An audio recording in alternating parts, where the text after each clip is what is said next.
Morning, my lady. Morning, my May it lady. please the court, my lady. Morning. In my lady. Where is the witness? My lady, Yes. may I just report back on the list of seniority for the purposes of cross-examination? Okay, you may do so before she calls the matter. Thank you. We've sent a list to Irene. Yes. And it includes, I don't know whether you would like me to just read it out in order. For you. If she can also send me, can you also send me, Irene, the list on my emails? Please do so. Yes. As the court pleases, the list is complete, barring those parties who are represented by attorneys. The list has been sent to them to indicate where they would like to put on the list for the purposes of cross-examination, but we haven't heard back from the attorneys. Are they there? Are they represented? Because I mean, they should have responded, because I was not talking to you only, counsel. I was talking to everyone, advocates and attorneys. So they shouldn't be taking our time, because we are proceeding. As we proceed, sometimes it's so frustrating for me to keep on saying who's next, who's what, you know. Do we have attorneys here who are representing the parties? Yes, Judge, we have Mr. Manamela. It's fine. Let them respond on their own. They are there. He was not here when I was doing roll call, so I don't think he has joined. Mr. Manamela is supposed to be here because we are proceeding with the matter, and he might have to cross-examine the witness. The witnesses. Mr. Manamela is not yet there. So Irene, you have Mr. Manamela and who? I think so far it's only Mr. Manamela. That is an attorney representing And a party here. Mr. Fobe. Mr. Manamela is the only one. Just a second. Fobe attorneys. Mr. Fobe. Yes, Mr. Fobe from Fobe attorneys. I see Mr. Fobe is there. Mr. Fobe? Yes, morning, Judge. Okay, morning. Can you please talk to Mr. Manamela? Let that list be completed as soon as possible. We can't be delaying any further. We'll do it should be done by the close of business today. In fact, while you are sitting in the proceedings, let it be done. It's only the two of you. As the court pleases me. Yes, thank you very much. Lady, as the court pleases. Okay. So, Irene, you will send me the one that has been sent to you in the meantime so that we can proceed. Yes. All right. Just call the matter. Okay. Today is the 23rd of November 2021. Calling the matter of Life Esidimeni Inquest case number I-001 of 2021. Yes, the witness is reminded that she's still under oath.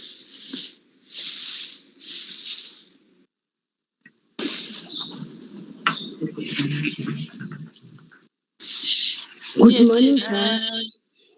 Ms. Foster? My lady, I'm ready to proceed. Okay, you may proceed. Thank you. Good morning, ma'am. My name is Phyllis Foster, and I'm representing 4 families of the deceased person that passed away at the Cullinan Care and Rehabilitation Centre, as well as Siyabadinga. Good morning, ma'am. Good morning. Mr. Levy, can you please start with what are your qualifications? I'm a psychiatric nurse, registered psychiatric nurse, meaning that I've got general nursing and specializing in psychiatry.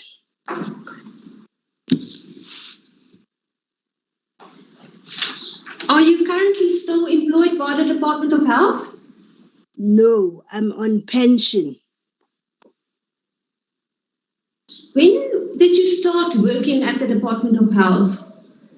I started working there in 1993 till 2018. Okay, for the period 2013 to 2018, what was your rank or your occupation? From 2013 to 2018. Yes. I was working at the Department of Health in the head office, working as a deputy director in mental health. For the whole period. I should think, yes, from 2012. Yesterday you said that you acted or you were the director before Dr. Manamela. Did I hear you incorrectly? No, you heard me incorrectly. I said I have worked in the directorate before Dr. Manamela. Before her. Yes, before she came to the directorate. So who was your director before Dr. Manamela? Who was the director? It was Professor Musa.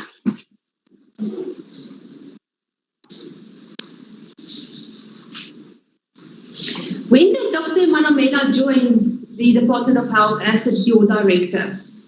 I am not sure, ma'am. And can I correct that? I've been a deputy director from 2009, I think. Not From 2012. 2009. Yes.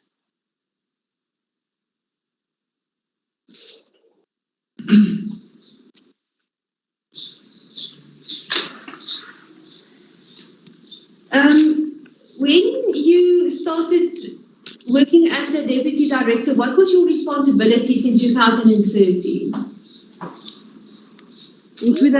From 2009, I've been appointed as a deputy director responsible for clinics, overseeing clinics, ensuring that the mental health is integrated within the PHC. And I was also responsible for mental health promotion, including substance abuse.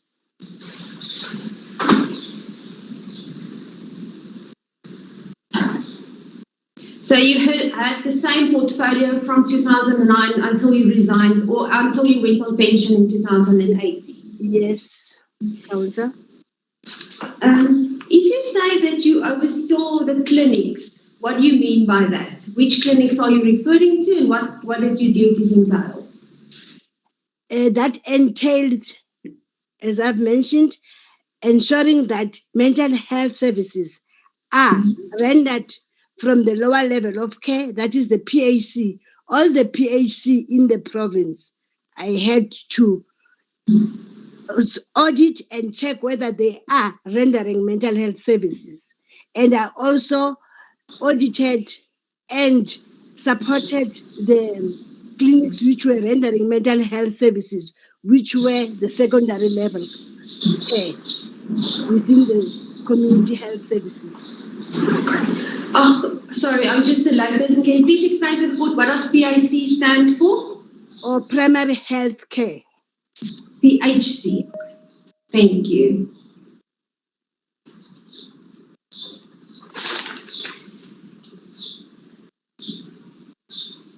You, with Ms. Jacobus, Dr. Lenkwane, and Ms. Mashile, was tasked to compile a Gauteng strategic plan. Is that correct?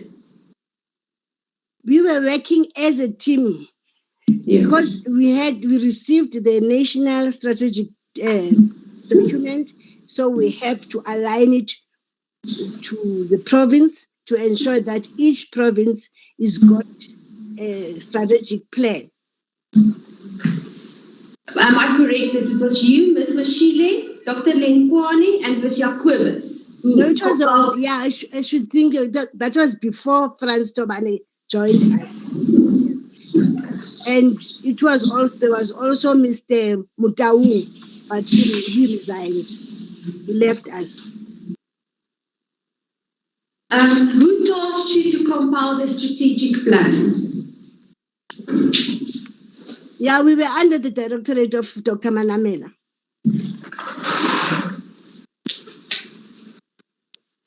And if I understand correctly, the purpose was to get it aligned with the national strategic plan. Yes, Councillor. So this plan was completed and it was handed to Dr. Manamela, and it was later signed off by the HOD, Dr. Silabali. Is that correct?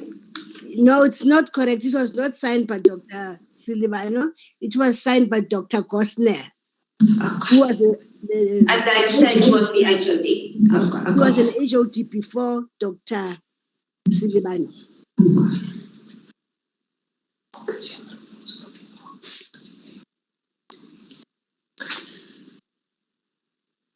My lady, I just want to make sure if the connection is in order. I see that everybody is frozen. Can the court hear me? Myself. I see myself is also frozen. Yes. There's a problem, but I can hear you. I don't understand. Okay, so can I just continue and hopefully the problem will resolve itself? Yes, let's continue. Thank you, my lady.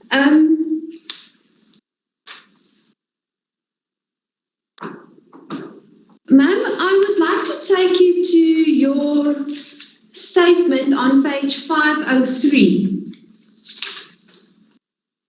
That will be Exhibit G2, and I will skip to the next page 504 to paragraph 3. Are you there?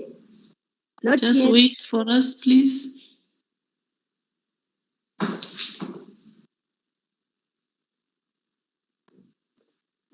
I have found it, Councillor. Just a second, I'm still trying to get into case line.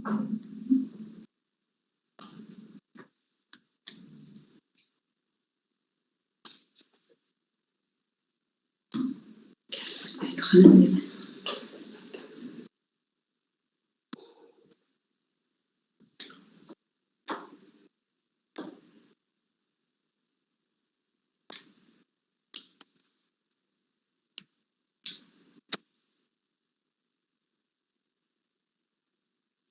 Yes, you may continue. Thank you, my lady. You're referring the witness to page 504. Which paragraph? Paragraph 3.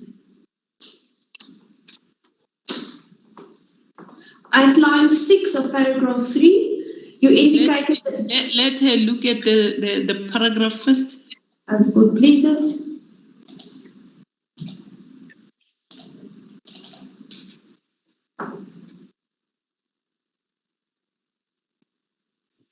My lady, whilst the witness is looking at this paragraph, will the court please grant me the indulgence to leave and just join again? I cannot see anybody's faces, and it makes Okay, it you may do that in the meantime. Thank you.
Miss Foster?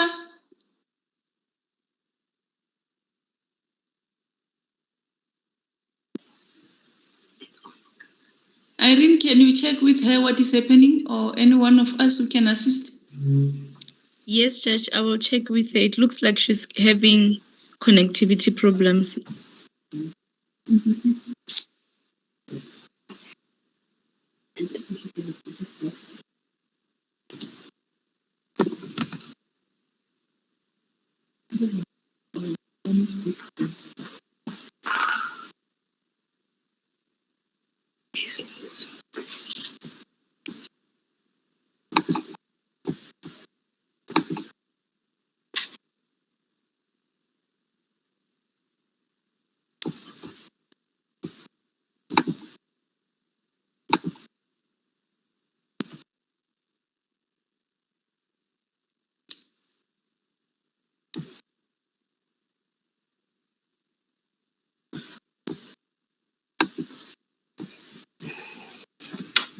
Is it the same?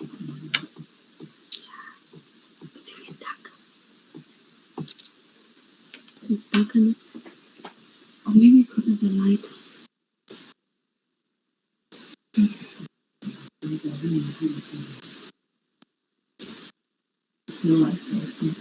No.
Thank you, my lady. I'm so sorry. I don't know, it's like Murphy's Law today. Thank you very much, ma'am. I have referred you to line 6 of paragraph 3. Says that We're on paragraph 3, line 6, my lady, on page 504.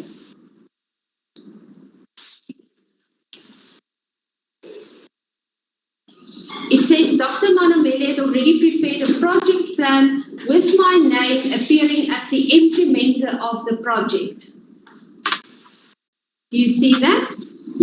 Yes, I do, Council.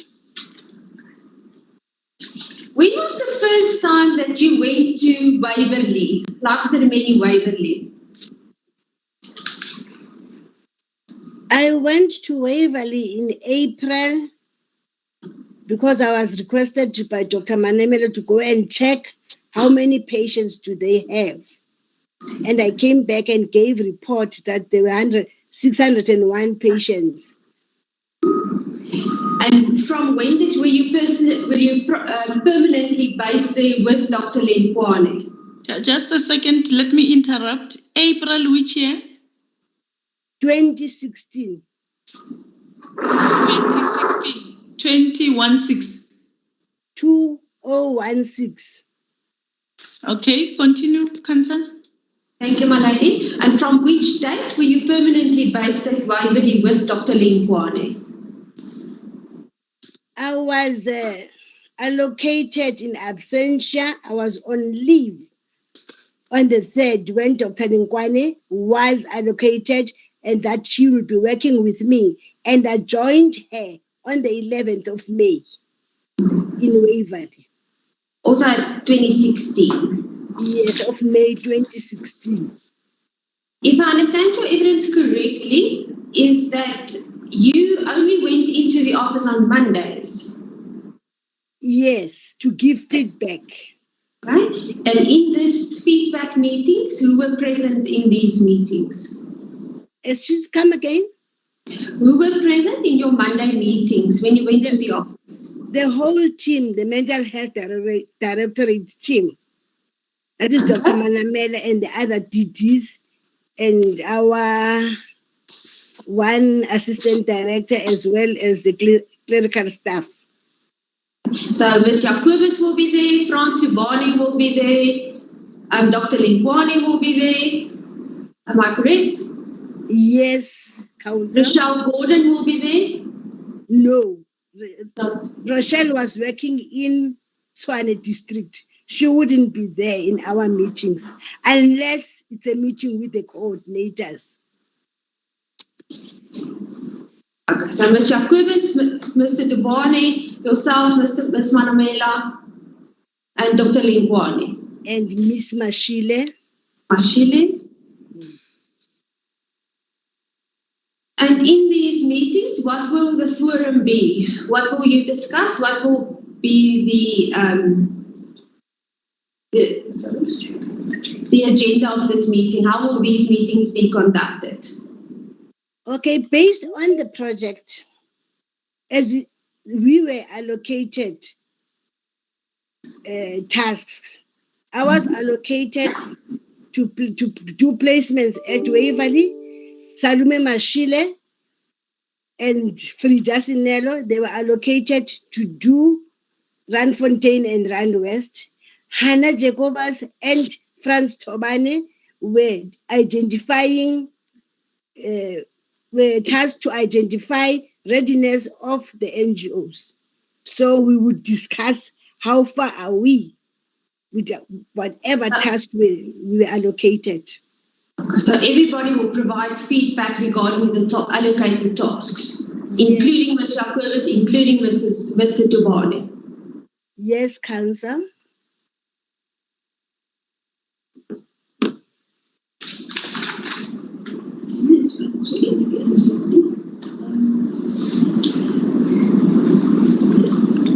The Monday morning meetings, will that usually take the whole day? Or was it the morning meeting? Was it long meetings? It will depend. Sometimes we'll break at 2 or 4. It will depend on the agenda. Why this question? Why this question, Council? I will proceed with the next question, my lady. Please don't. Let's stick to what is relevant, please. It will become relevant. Thank you, my lady.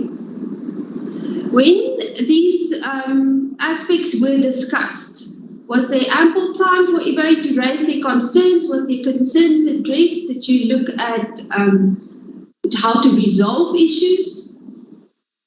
Yes, in these meetings, when we were presenting whatever we're presenting, we would also indicate our problems and concerns that we have encountered in the line of the task at hand. We would tell Dr. Manamela all our concerns, and even the time constraints was one of the concerns.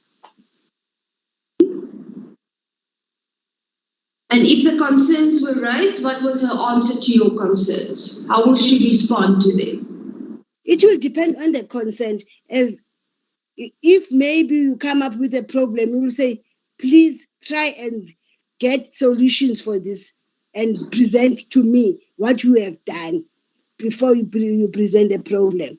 Or then when we're talking about time, you would tell us that this is a mandate, and as we were instructed that by the 31st of May, all the patients at Waverley must be out by the 31st.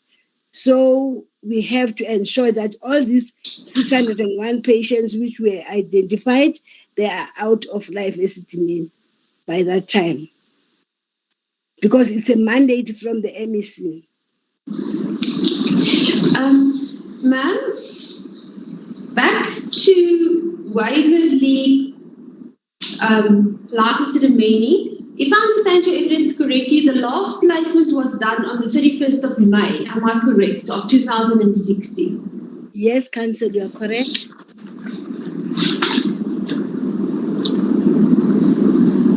Now, according to Ms. Buthelezi, who has already testified, she's testified that there was indeed a list, but you and Dr. Linkwani will go from ward to ward and you will identify medical healthcare users on face value to be transferred to NGOs.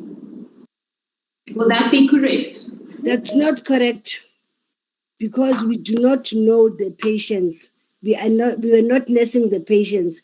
We would rely on them. Even if we go to the wards, we will get feedback from the people working in that ward. What we were using the guide, which was given to us by Dr. Gail Ure, who said it was an assessment from the MDT, that is the multidisciplinary team of Life Esidimeni. Because that was one of the issues raised by Ms. Buthelezi. She said that they were the ones who knew these patients, the files weren't available, but you did not even look at the files that was available on the premises. You and Dr. Lenkwani will go from ward to ward and then identify medical healthcare users that needed to be transported to NGOs. I disagree, because that wouldn't be possible, because we don't know these patients and we have never nursed them and we don't know how they behave. And generally, we wouldn't just look at the patient and assess patient just by looking at the patient. That's not possible. Ms. Sanelu, is there any reason that you can provide to the court why Ms. Buthelezi will tell that to the court if it's not correct? I wouldn't really know. I wouldn't know. On the, you also testified about an incident that took place where a bus arrived and you needed to add more medical healthcare users. I think the amount provided was 35. Is that correct? Can you remember that you testified about that?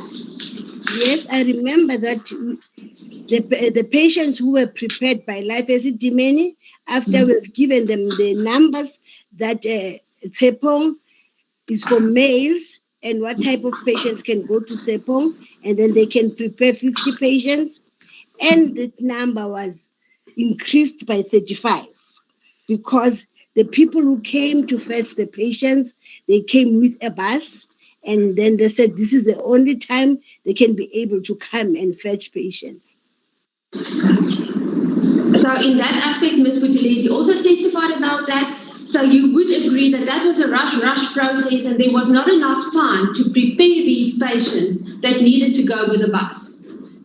Yes, that time I've also said yes, that was true, that we had to add patients and there was not enough time to prepare those 35 patients. Though there were other patients who were already prepared for other NGOs. I'm not sure how they did it, but at the end of the day, they came up with the list of patients who fulfill that criteria of males and being patients who are either above 60, because that was one of the criteria of that NGO.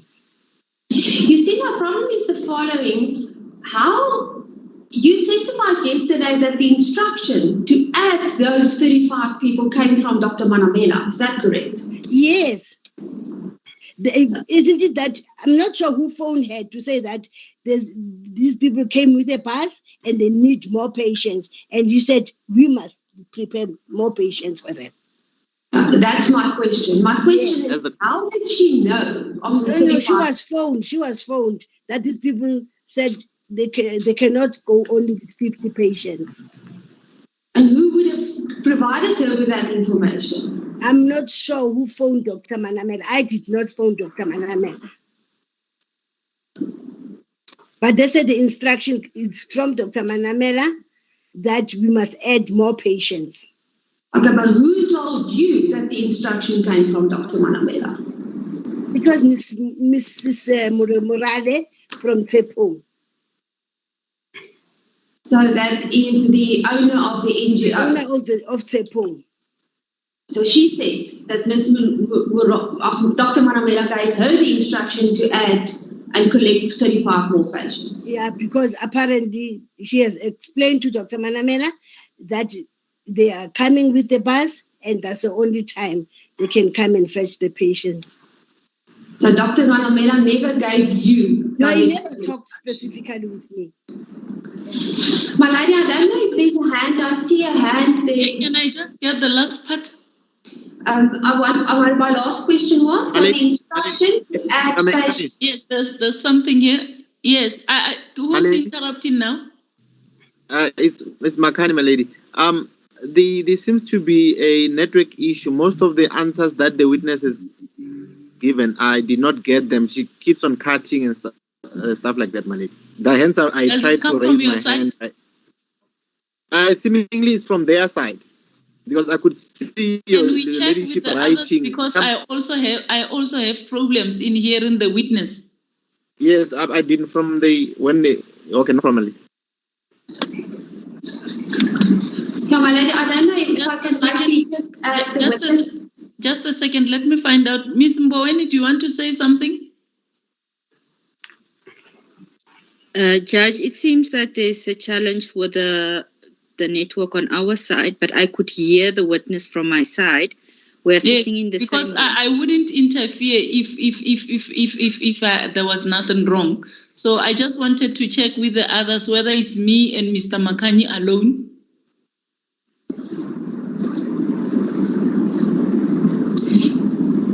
I did not have difficulties, my lady. You don't have problems? No, my lady, I could hear everyone. You could hear every word, okay.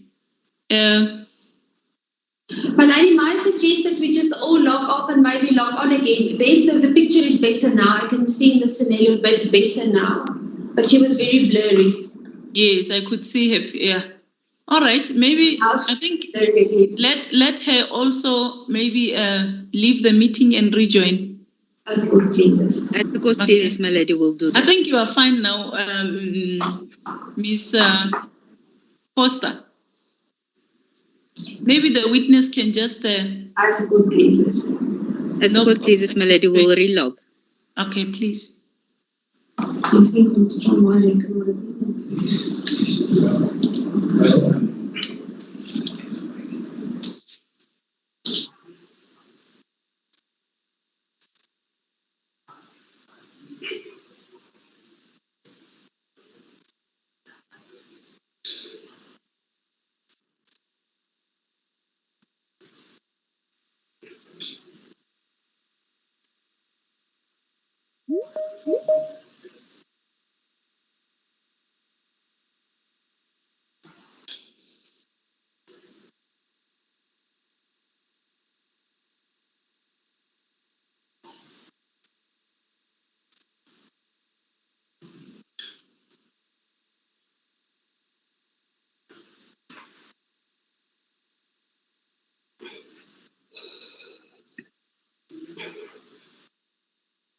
Are you fine now?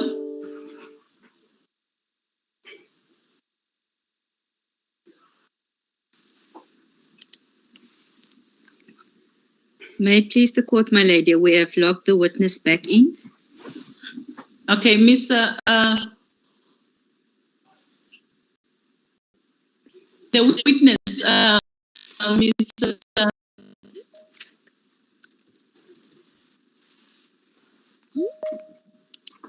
I just want to find out whether you can hear me properly.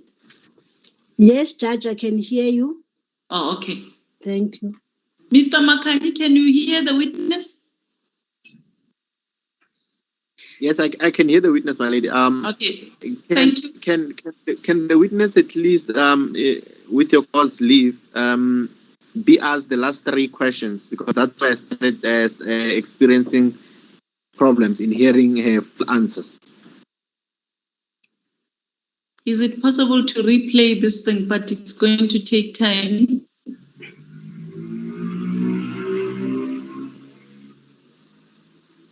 Miss Foster? As good pleases, my lady. I think I can try and repeat the last 3 questions. It was about the fact that the instructions regarding the 35 people. So, yes, this related. Yes, continue. Yeah. So, Mr. Nelu, I've asked you the question of who gave the instruction that the 35 additional people must be added on the bus. Who called Dr. Manamela? Can you just maybe repeat your answer?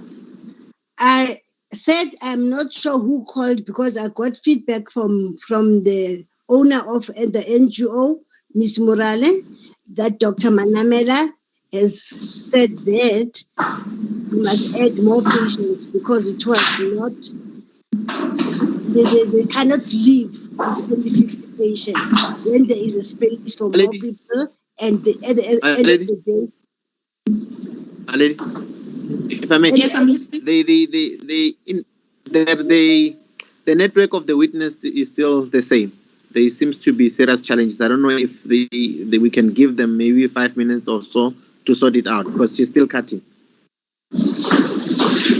My lady, I can hear, and I also hear that when Mr. Makani. But I was hearing the witness. I don't know. You seem to be having a problem, Mr. Makani.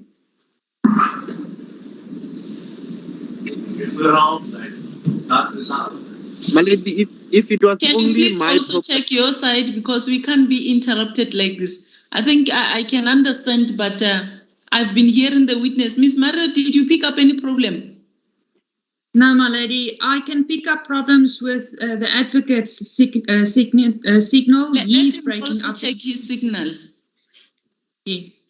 Mr. Makani? My lady, let me then leave the meeting and rejoin. Yes, please do that because these interruptions will wait for you.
What is happening with Mr. Makani now? Irene, can you check?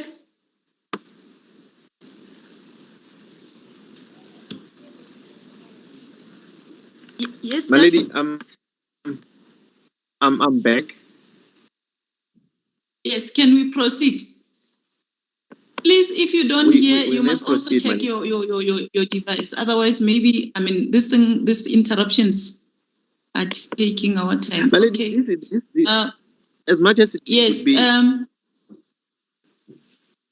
Come again?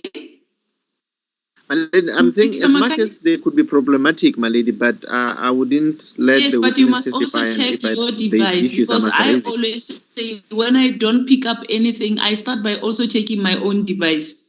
Let's do that. You are entitled to do that because it is in the interest of everyone to follow everything that is on record, right? Yes, can we continue? Ms. Foster, just unmute yourself. Thank you, my lady. Just repeat what you wanted to put so that Mr. Makani can be refreshed. Yes, continue. Thank you, my lady. Listen, my question was, sorry for you to having repeat the answer again.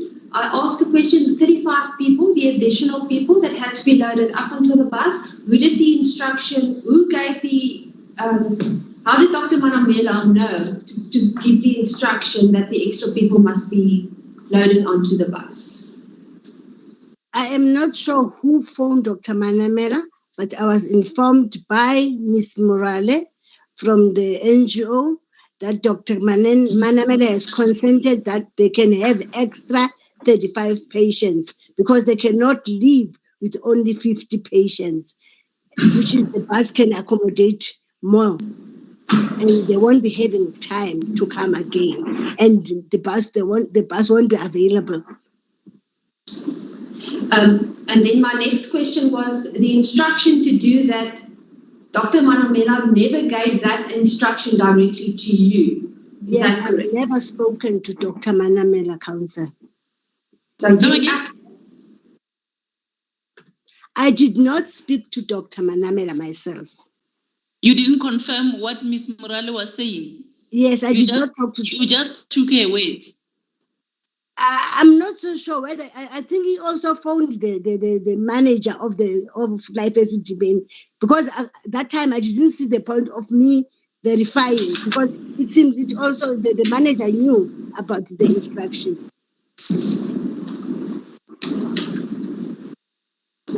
The manager that you refer to, who is that? It should be Zanele. Ms. Buthelezi. Yes. While we are on the subject of Ms. Buthelezi, did she ever raise any concerns regarding this project with you directly? Can you repeat your question, please? Ms. Buthelezi, did she ever raise any concerns regarding this transferal, this marathon project with you directly? Yes, we used to sit with Zanele and he used to say that this is a rush project and it's quite frustrating on them. It's putting pressure on them for preparing patients in such a short notice.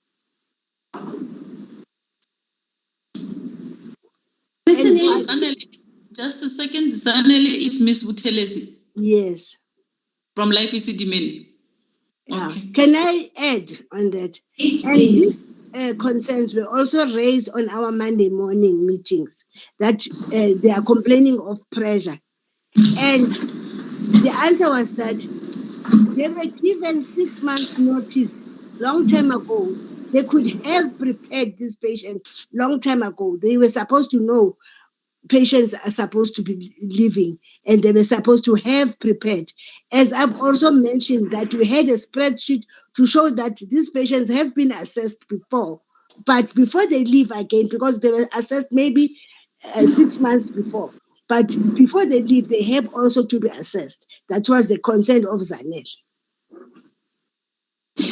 All right, so if I understand you correctly, the Department of Health knew that Life Esidimeni had concerns, and they said, it's not our problem, you had enough time. So nobody took the medical healthcare users into consideration.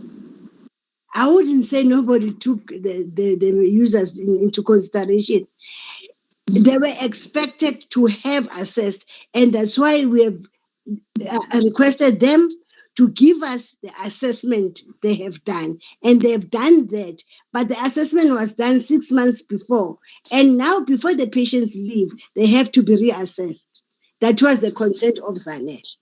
So we have indicated that their problem is that these patients have to be reassessed and their medication has to be prepared again. So the concern of Life Esidimeni was a valid concern? Of the time. Yes. Yeah. So, raising that concern, what did the Department of Health do about that? I'm not sure how to answer that now. What did the department do? Isn't it that the department allocated Dr. Manamela? There was a doctor who was working at Life Esidimeni and part-time, and also working at the review board. So doctor has requested that doctor to help with the assessment of the users. There was not enough time to do a reassessment. So you went on the outdated information of 6 months prior. That is the information that accompanied these medical healthcare users. Am I correct? The assessment. Not all patients, there were those who were assessed. But others were not. That will be known by the Life Esidimeni if that patients were not assessed, because we were given a medical report of those patients. On the transport itself, can you please explain to the court what was the procedure when a patient was transferred? On the day when the bus arrives, what happened? When the bus arrives, let's say there are 50 patients from a certain ward. So the staff from that ward would bring all the patients with their files into that waiting room, and the files would also have prescription sheets, and also each prescription sheet will have a photo of that patient. And the social worker would come knowing that she was the one who was preparing the list, knowing which patients are going, and then she'll come with the IDs of those patients if are available, because not all patients had IDs.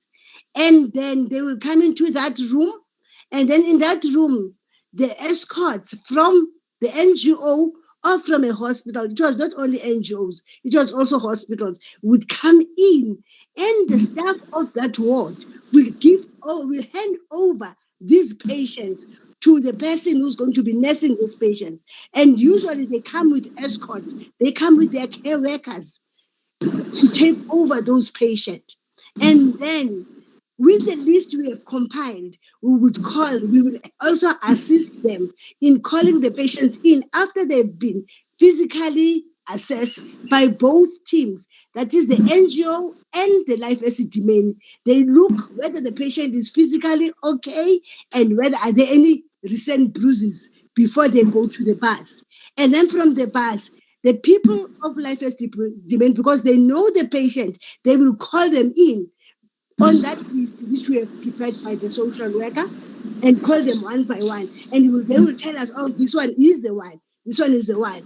And we will be assisting them with putting the patients on the bus and looking at whether the patient is got all the valuables, clothes and everything. That patient, because they used to give them, each patient gives each patient the valuables, and then they would go by one, and they escorted by people from the NGOs. So as you sat here today testifying under oath, according to you, all the patients that were loaded onto the bus or ambulance or whoever came to collect the medical healthcare users from Waverley Life Esidimeni was in a proper condition. They had clothes, they had medication, and they had a file containing their medical history when they went onto that bus. Is that correct?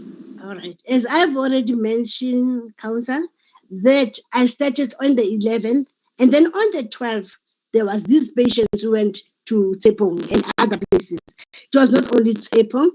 And on that day, I made a comment, even on my statement, that Tshepong patients and Anani patients were given 7 days medication. That's what I noted.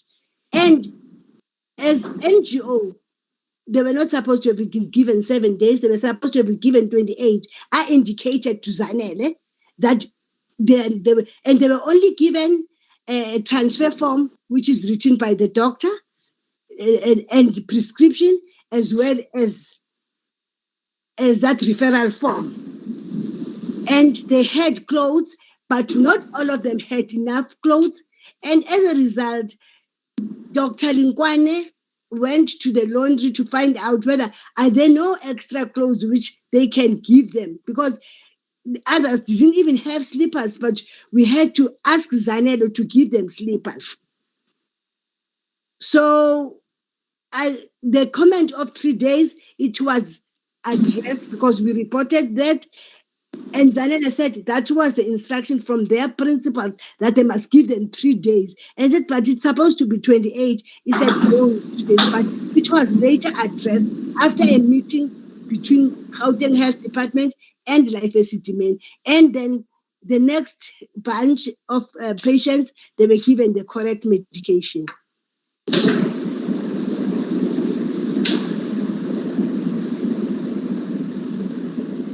So if there are NGOs that will put a version that they've received patients without clothes or enough medication, that will not be correct, because according to you, that problem has been resolved. The patients who left, they had only clothes. They had only one pair of clothes, wishing then maybe if they say they did not have clothes, they mean maybe they're supposed to have more than that. But we have requested the laundry to give them extra clothing, but not every person had extra clothing. Because Zanele refused. She said clothing what do you say this now? They belong to Life Esidimeni, and patients are supposed to have, they've given one pair, they cannot give 2 pairs of clothing. They don't have enough clothes. I hear what you're saying, but I will once again put it to you that Ms. Buthelezi said they had to collect all tracksuits that they still had in stock to give to the patients to enable them to have clothes. So that does not correspond with your version that Ms. Buthelezi refused to give them clothes. I don't recall her giving us tracksuits. We only got tracksuits from Maneng. Zanele never gave us any tracksuits. He never gave patients tracksuits. Patients only had what they had with them, those clothes they had. And we had to ask the laundry for more clothes. Okay, once again, why will Ms. Buthelezi tell the court otherwise if the information is not correct? I wouldn't really know. She's the one who gave evidence. You see, she even said that on the last day, the 31st of May, she was left alone there with, I just want to get the number. I recall,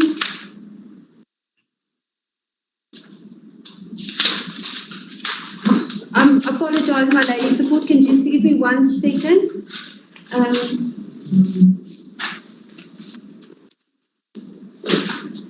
She was left there with also about 30 patients, and the Department of Health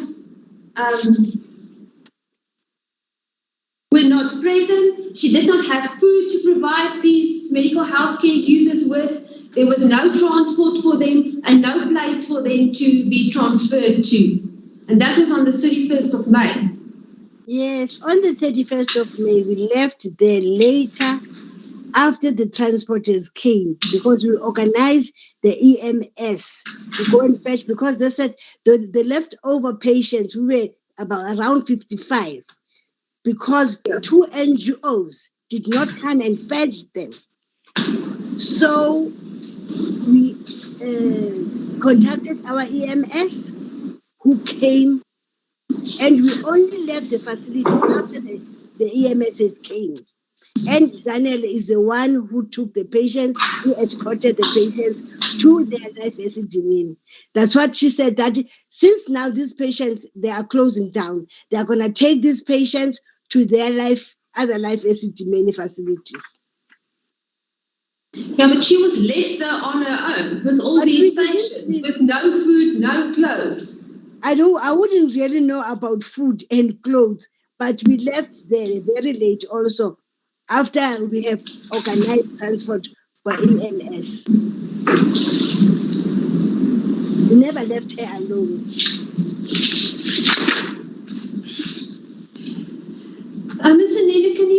tell the court, you said that you met with the MEC on 3 occasions. Which occasions was that when you had interaction with Ms. Kodani Mashlangu?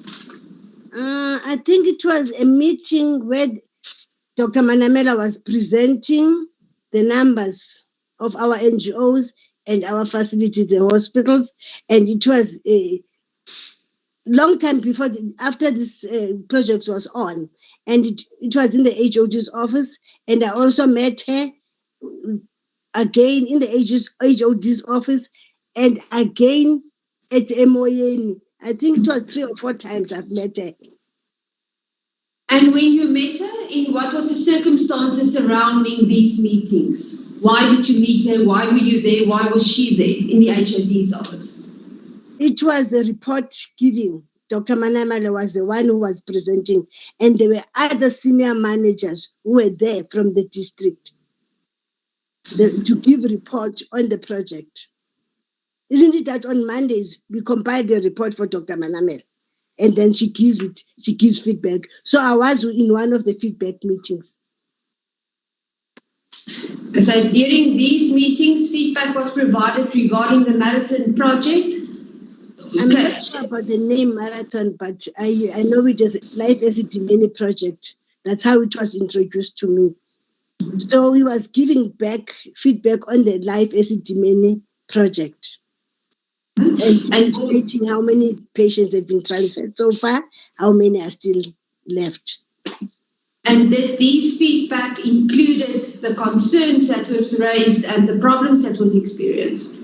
Yes, it included some challenges that at the moment we're still having shortage of beds and we have to get more beds. Those were the challenges which were discussed. So you were present in a room where this was discussed in the presence of Ms. Kodani Mashlangu, the HOD, and Dr. Manamela. Is that correct? Yes. On at least 4 occasions. Yes, about 3. And then the 4th occasion, it was after the deaths, after placements. According to you, when did you first become aware of the first death? I mentioned that the first death I was aware of is in a meeting, and which the meeting was somewhere in July 2016.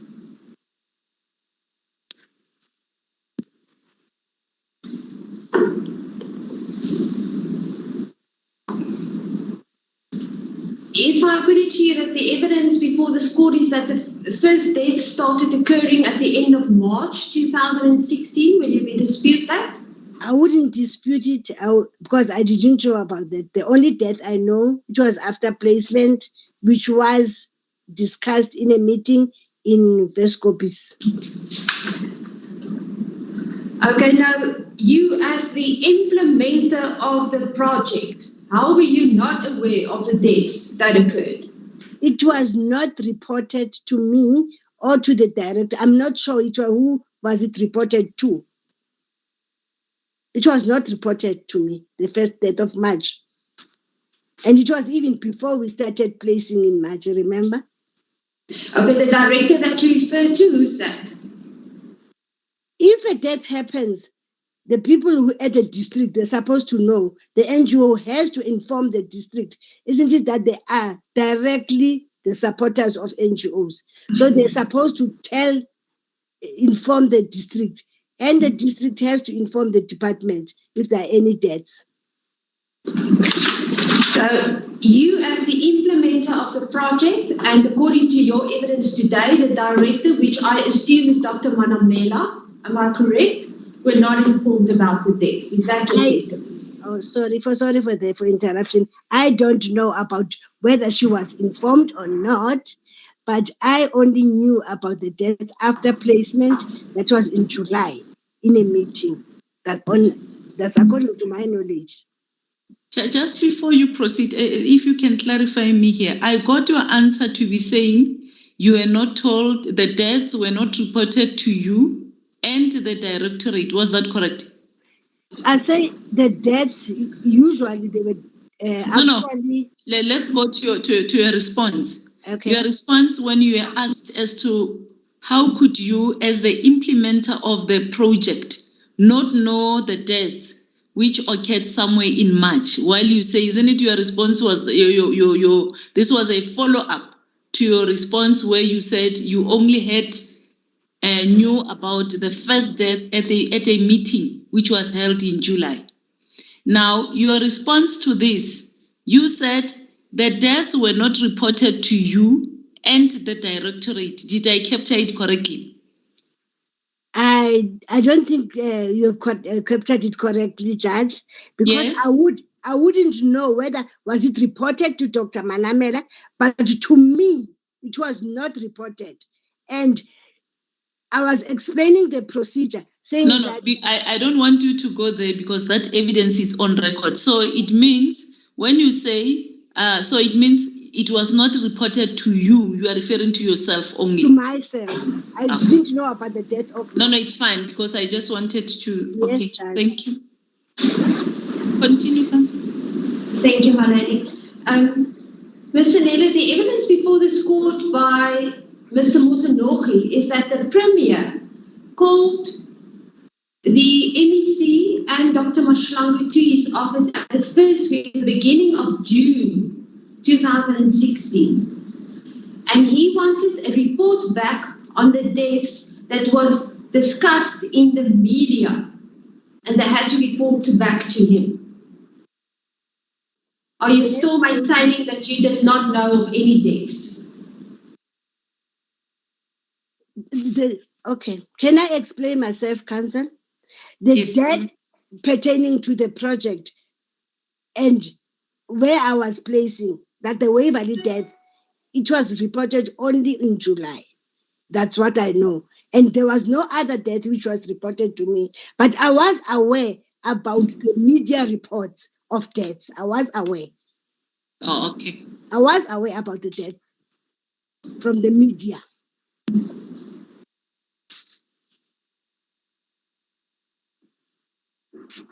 Okay, and when you became aware of the reports in the media and you were the implementer of the project, what did you do about that?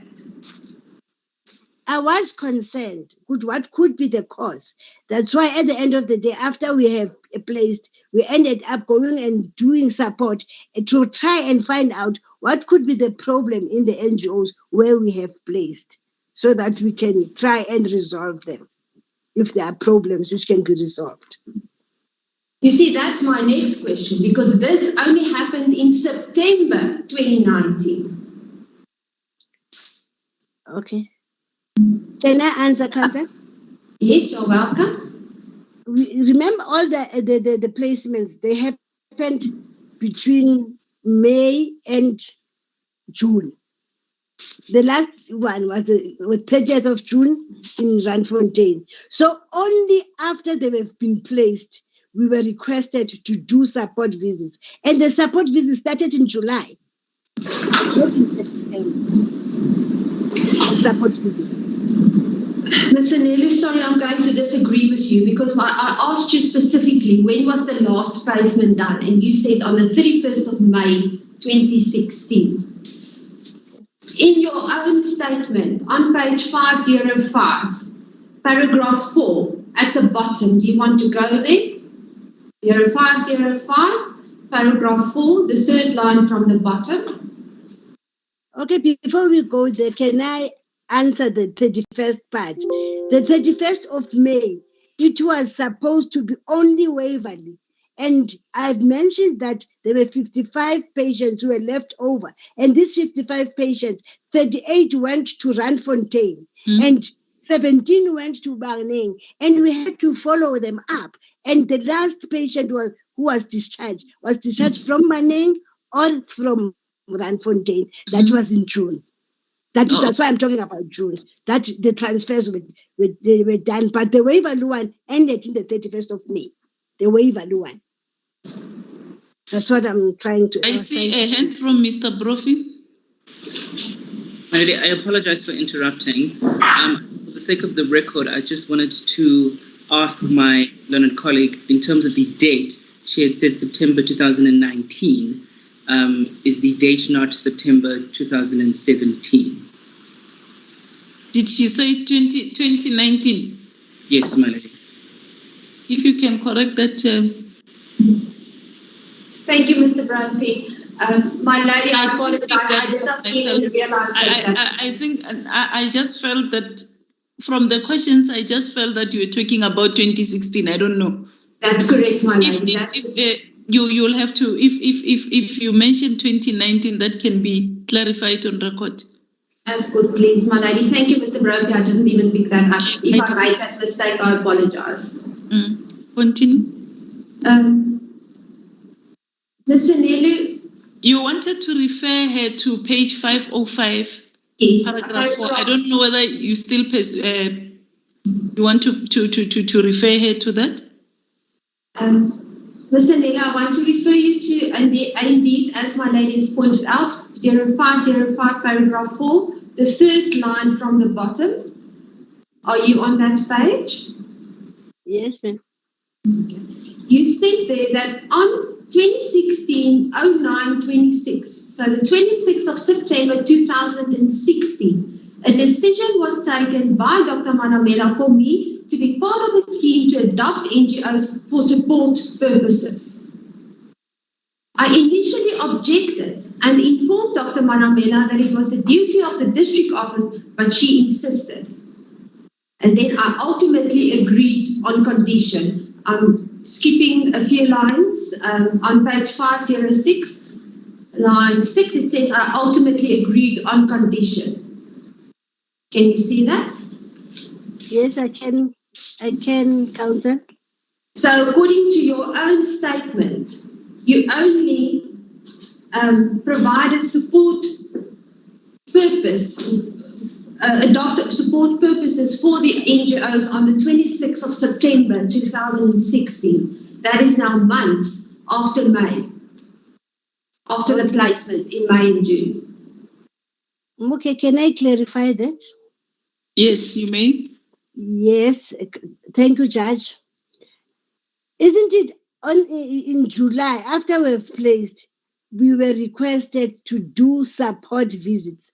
And I even have attached the reports, not using an audit tool, of all the NGOs who were supported and who were visited immediately in July. And after we have established that there are problems in the NGOs, then there came the strategy of adopting NGOs and making sure that you, as Sinelo, you're going to be responsible for this. But we had already done support visits. Okay, proceed. And there are reports attached to that, like going to Precious Angels, to Ribafeni, they were done in July. Thank you. Thank you, Mr. Nelo. I hear your answer, but that is not what your statement is saying. Your statement is saying that the first request, a decision was taken by Dr. Manamela in September 2016, the 26th. And after that, you went to the NGOs. Then you went on to explain about Precious Angels, but it doesn't say in your statement that it was previously done or in June, July. That's not what your statement is saying.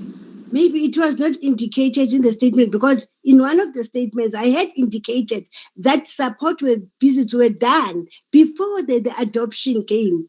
There were support visits done before that. And the support, the adoption, it was a strategy after realizing that, based on our support visits which were done in July, that there are problems. And then Dr. Manamela decided that at least let's have a strategy where everyone can be able to be accountable for certain NGO. Okay. But it came afterwards. Okay. I see your counsel has raised her hand. Ms. Mboweni? Thank you, my lady. My lady, the version that is being put to the client is not correct. If my learned colleague can refer the witness to read from line 1 of paragraph 4, she will get the context, because now the client is being confused. And I think I'm also getting confused. I always say, if my learned colleague can just refer the client to read from the first line of paragraph 4. The very same paragraph See where it started. When did they first go to view to provide support services? She starts from the middle, and the client is not, and the witness is not following, because the version that is being put is not correct. The version is in front of the witness, and I think she should be referred to from the beginning of paragraph 4. Okay. Can you please look at paragraph 4? The witness and Ms. Foster? My lady, I hear what my learned colleague is saying, but that is not the context. Let me first, it's okay, before you say anything, I also want to look at this paragraph.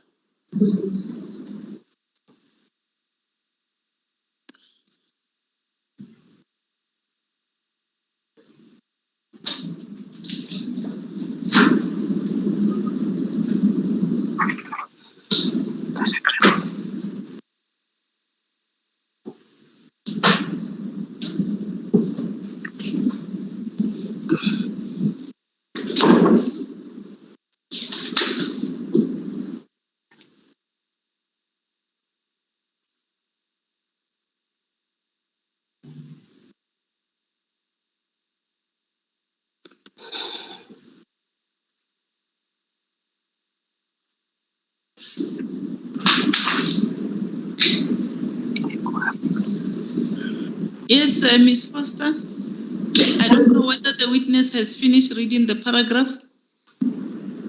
Yes, I have. Thank you, Judge. Yes. Ms. Foster? My lady, I see Mr. Makani's hand is up again. I want to clarify. I don't know, can I proceed? Or Who's hand? I think Mr. Makani, if I'm not mistaken. Mr. Makani, are you okay? My lady, I don't see my hand being raised up. Okay. My apologies. I will proceed. Mr. Lennon, I put it to you that this paragraph says, on 26 September, a decision was taken for me to be part of a team to adopt NGOs for support purposes. If you read from line 1, paragraph 4, line 1, you said that after that placement, I visited the 3 houses of Rebafeni, and my feeling was that they should not receive patients as there was no proper care. That was your feeling. And the NGO was capacitated and also not compliant. That again was your feeling. In one of the houses, there were still renovations in process, and as such, patients' lives were put at risk. Such findings were reported to Dr. Manamela. The other house was a double-story house and was not properly secured. There was also no stimulation program for the users, and patients were not occupied and walking around into all 3 houses. There was absolutely no program for rehabilitation. The owner, Sandra Tema, when presenting in a meeting in Johannesburg, gave an overview of the services they will be rendering. That includes availability of rehabilitation programs, but that was not the case when the facility was visited after the placements. Then you say, on 26 September, a decision was taken to Dr. Manamela to provide support purposes. So this first paragraph is what you've observed, and you reported that to Dr. Manamela, but it doesn't say anything of you doing anything or providing support from the first part of the paragraph up until the day that the decision was taken to intervene by Dr. Manamela. Okay, Council, can I explain again? Isn't it? Yes, explain. After the placement, maybe I did not write the actual date, but in the report which I have attached, there are dates which date back to July. That immediately after the placements, we went to Precious Angels, we went to Rimasheni, we went to other NGOs, and we were working in teams. I went to Rimasheni and I went to Precious Angels, and reports were provided, and other team members provided their reports. Based on those reports, that was in July, based on those reports, Dr. Manamela felt that for us to resolve these problems we are having, let's have this strategy of adopting NGOs. It came after not meaning that we only visited patients in September. That's my question. You saw that in July. What have you done since the moment that you saw these problems and have done nothing about it until 26 September 2016? So for 3 months, you haven't acted on any of the concerns that you saw at those houses. You left them. We have acted as a team because we have reported and we had given support to Ribafeni because, as I've said, it's a core function of the district, and to capacitate the staff and to ensure that treatment is given, they get treatment. There were staff who was allocated from the district to support those NGOs. And also with infrastructural problems, they were reported and there were renovations which were done on those issues. Mr. Nelu, I will argue at the end of the day that it might be that this was reported, but nobody has done anything. And today we are sitting with 144 medical healthcare users that passed away. I would disagree, as I said, the support. Okay, just before you respond, I'm sorry to interject. Your counsel has raised their hand. Ms. Mbowen?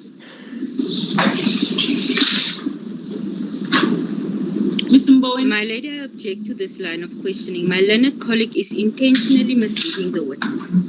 My learned colleague can see correctly from paragraph 5, the next paragraph. It confirms exactly the testimony that the witness has given now.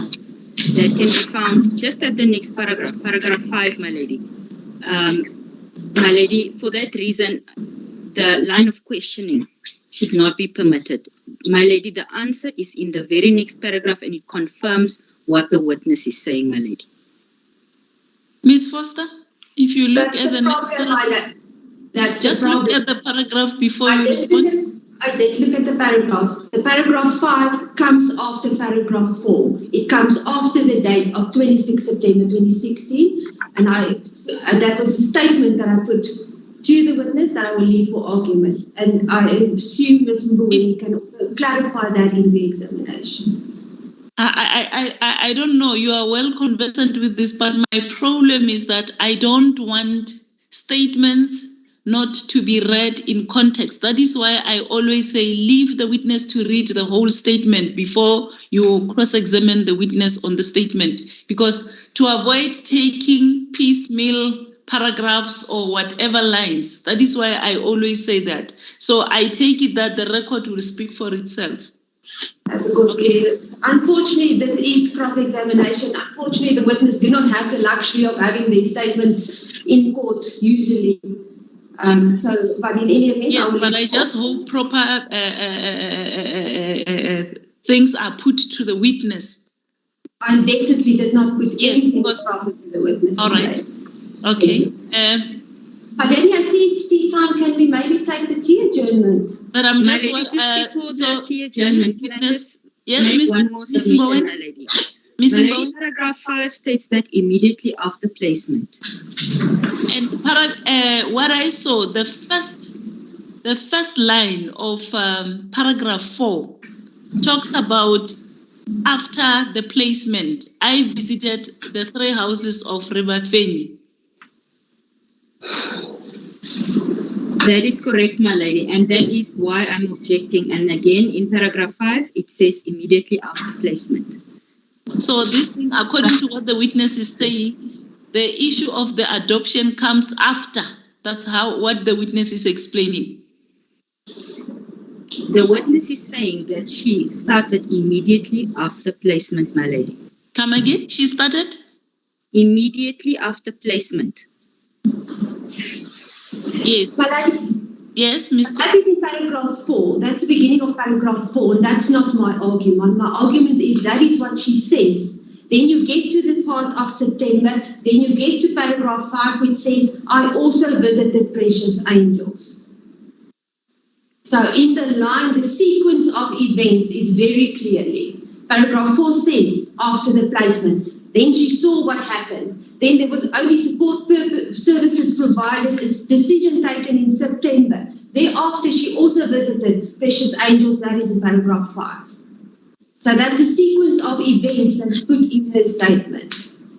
My lady, my learned colleague is well aware that the patients were not placed in September. They were placed before September. She was only appointed by Dr. Manamela in September, but she visited these NGOs immediately after placement. Yes, but yes, that is what is said in paragraph 5.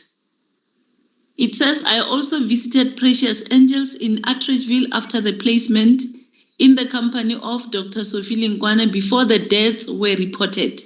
And what we found there was a disaster. I think this is clear. I don't know what is the problem now. Ms. Foster? My lady, if the court will remember correctly, I said my argument will be that they saw all this, but nothing was done. The problems were reported, but only in September they took a decision to intervene to provide support services, and that is my argument. Okay, so she did say that I agree. The record will speak for itself. Can we now take the tea adjournment? It's 21 minutes past 11. The witness is one that she's still under oath. We will resume at, what is the time now? At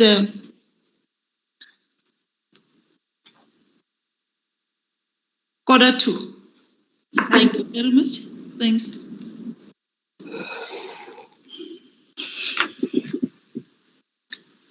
May it please the court, my lady.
So in these paragraphs, it's confirmed that you went to Precious Angels on the 20th of July.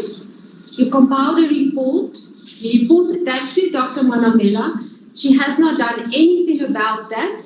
And then on 16th September, you were only requested with Jacobus and Rochelle Gordon to go and inspect Tiger Valley for relocating the MHCUs, medical healthcare users that was at Precious Angels. Is that correct? That's correct, my counsel. You also attested in paragraph 6 that the audit tool was not utilized, but yesterday you testified that you used a report with headings. Is that correct? That is correct, counsel. And the headings that you've mentioned is environment, nutrition, patient care, license. Do you agree with me? I do agree, including medication. So in your report contained all that information, is especially the fact that Precious Angels did not have a license. Yes, counsel. That the council, the license was for another location, not for that house in Tumusalo. So these medical healthcare users were there, at least we know for a fact, from the 20th of July that you've discovered the horrendous conditions that they were in up until 16 September, where you were sent by Dr. Manamela to look for another place to transfer them to. Yes, if you can, at the last part it says the recommendations regarding Precious were not taken into consideration, but instead they sent some other officials to go and verify.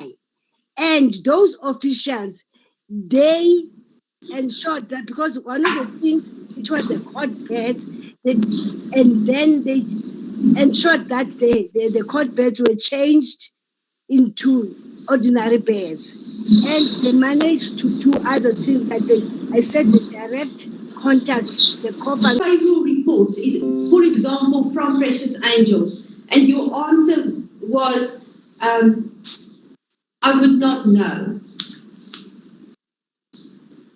And today you testify that Ms. Mashlangu did know what was going on in Precious Angels. Ansel, I didn't say Dr. Mrs. Matlangu knew about problems in Precious Angels.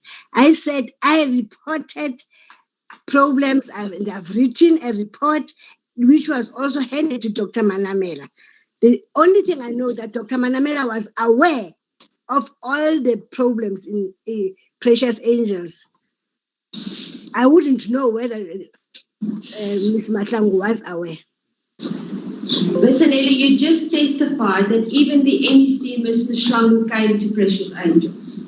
That was your testimony 3 minutes ago. I'm not sure whether he went to Precious Angels based on the problems rectified, but they went to Precious Angels with the HOD on their visits.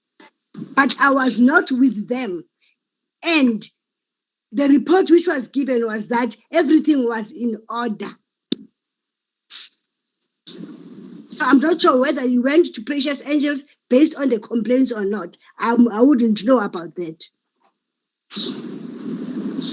But you would agree with me that your testimony is in contrast with what it was yesterday. No, it's not. I don't agree with you. Why do you say it is contrary? Because she just testified that Ms. Mashlangu, the MEC, went to Precious Angels, and that's where the rectifications was done with Precious Angels, the moment that deaths occurred. And yesterday she testified when Ms. Governor asked her that the MEC will testify that she never received unfavorable reports from Precious Angels, Ms. Sanelu answered, I would not know. I see she's nodding her head. Okay, Ms. Governor, just a second, Ms. Sinele. Ms. Governor, do you want to clarify something? Yes, my lady. I believe that the context of my questioning yesterday is rather important. We Yes. are confusing two periods in time. Ms. Yes. Sanello was testifying about before the deaths had occurred, as the NGO records.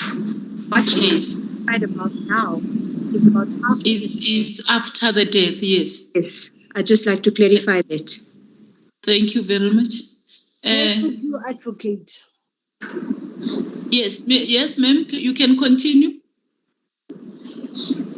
Just a second. We'll give you the chance. The witness was thinking she wanted to say something. Yes, Miss Nella? No, I was just saying thank you for clarifying to Advocate to have just given evidence now. Oh, so you agree with this? With her. Yes, okay. My lady, if I misled the witness, I will apologize. I will just tell the court what my note says. My note says the MEC testified that she never received unfavorable reports, for example, Precious Angels. Then Mr. Nelu answered that she went there after the placement. Then the question was again asked, the MEC has not received any adverse reports, and then she said, I would not know. Yes, but now what I understand from Ms. Govender is that the question that was asked to the witness yesterday, it was a question that related to the period after the placement that was prior to the death. Now, what she's testifying now, which is to the effect that the MEC and the HOD visited Precious Angels, that relates to the period after the death. I think I captured it the right way. That's how I understand it. Because what I understood from that evidence, that question pertained to unfavorable reports pertaining to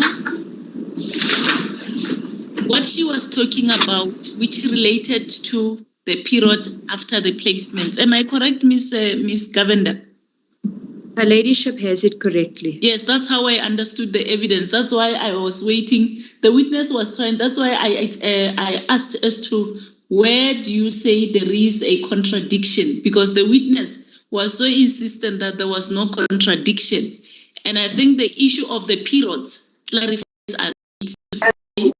Yes, that question that Ms. Govender asked pertained to what she was testifying about regarding the period after the placement. Right, and today the evidence that she adduced or she presented with regard to the visit by the former MEC, Mr. Dani Matlangu, and the HOD, that pertained to the period after the death. My lady, I accept the court and I will leave it at that. But I just want to clarify that there was no time period put by Ms. Governor yesterday. Okay, so the record will speak for itself. As the court pleases. Ms. Mamamela, Mr. Nelu, you are currently on pension, is that correct? That is correct, Counsel. Legal representation has been provided to you by the Department of Health, is that correct? For today, for your testimony during these proceedings? Yes. You testified that you were in charge of the clinics. Which clinics did you refer to? The whole province. And I was being helped by Hannah and Mashile because the province is big. You were assisted by Hannah Yakubas? Hannah was doing helping me with Eguruleni and Esidimeni. Okay. And Miss Mashile was helping me with West Rand and COJ. And I was looking after the clinics of Tshwane. But overall, I was the responsible person to compile reports and to ensure that the meetings with the coordinators are done. It was my responsibility. Sorry, can you please explain just what's the difference between a clinic and an NGO? What was the differentiation between the two? A clinic is where services, mental health services, are provided on daily basis at the primary health care for the purpose of treatment, care, and rehabilitation of such users, and are done on outpatient basis. That is where they get medication. And at the clinic level, there's primary health, there's also secondary health. So clinics are different from the NGO, but they are within a community, but they are separate. So clinics will only provide services, they will not house medical healthcare users? Yes, definitely. Okay, so they will just provide medical assistance? Yes. If a patient is physically ill or mentally ill and needs to be assessed and diagnosed and given treatment, they go to the clinic. Even from the NGO, if they need assistance and for diagnosis and treatment, they go to the clinics. Okay. And will the clinics be then in a position to transfer the patients or refer them to hospitals or to NGOs or? No, they have that authority? No, the clinics, they assess the patient and refer to the appropriate referral. If they need further inpatient care, they would refer to a hospital. And if a patient maybe needs to be assessed and taken to NGO, they have to go to a general hospital where they are assessed and the legal documents are completed for that patient to go to an NGO. So a clinic will have the authority to refer a patient to a hospital? Yes. Okay. Thank you very much. When you were at Waverley Life Esidimeni, was there any patients that you found that was in a position to be released back into the community that you know of? Okay. If I get you right, remember when I said we were helping them to actually do the placement, we would be using their assessment tool, which we were given to us, with names of the patient, diagnosis of the patient, whether it's got comorbidity or whatever, what treatment is that patient, and whether the family is visiting, and what did the MDT, the multidisciplinary team of Life Esidimeni, has recommended, whether this patient can go home or whether this patient can go to an NGO or whether this patient needs inpatient care. And then we would assess, and based on what information they give us when we're together with the team of the wards, and then we'll make a concerted effort to make a decision together with them that this patient, based on what you are saying, it won't be fit to go to an NGO. And then this patient can go to inpatient, he needs inpatient care at a hospital level, whether it's for Sterkfontein or it's Cullinan, because something is wrong now. We can't hear everything that you say. Okay, I don't know. Just check her connectivity, Miss Mbowen. Is it audible now? Can you hear me? I can hear you. Yes, now we can hear, but as you speak, sometimes you break. I don't know. Okay. Okay, just continue. We'll hear as you. I'll stop you where I feel that we cannot capture you. So I'm not sure whether I've answered the question that properly, ma'am. I'm not sure. Thank you, Ms. Zanelli. You did indeed provide with a very helpful explanation.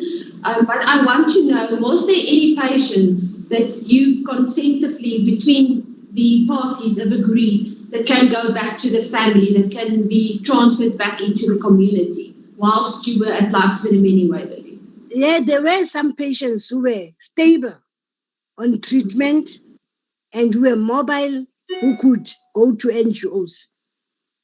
No, I don't want to know about NGOs. I want to go back to their families. Yes, but looking at the spreadsheet, you will find out the family visits were poor, and you'll find out sometimes it's difficult to transfer a patient to home because there is no contact. And that was the duty of the social worker. If the recommendation by the multidisciplinary is that the patient can go home and then he can contact the family and ensure that this family goes home. But during our stay there were some patients who went home.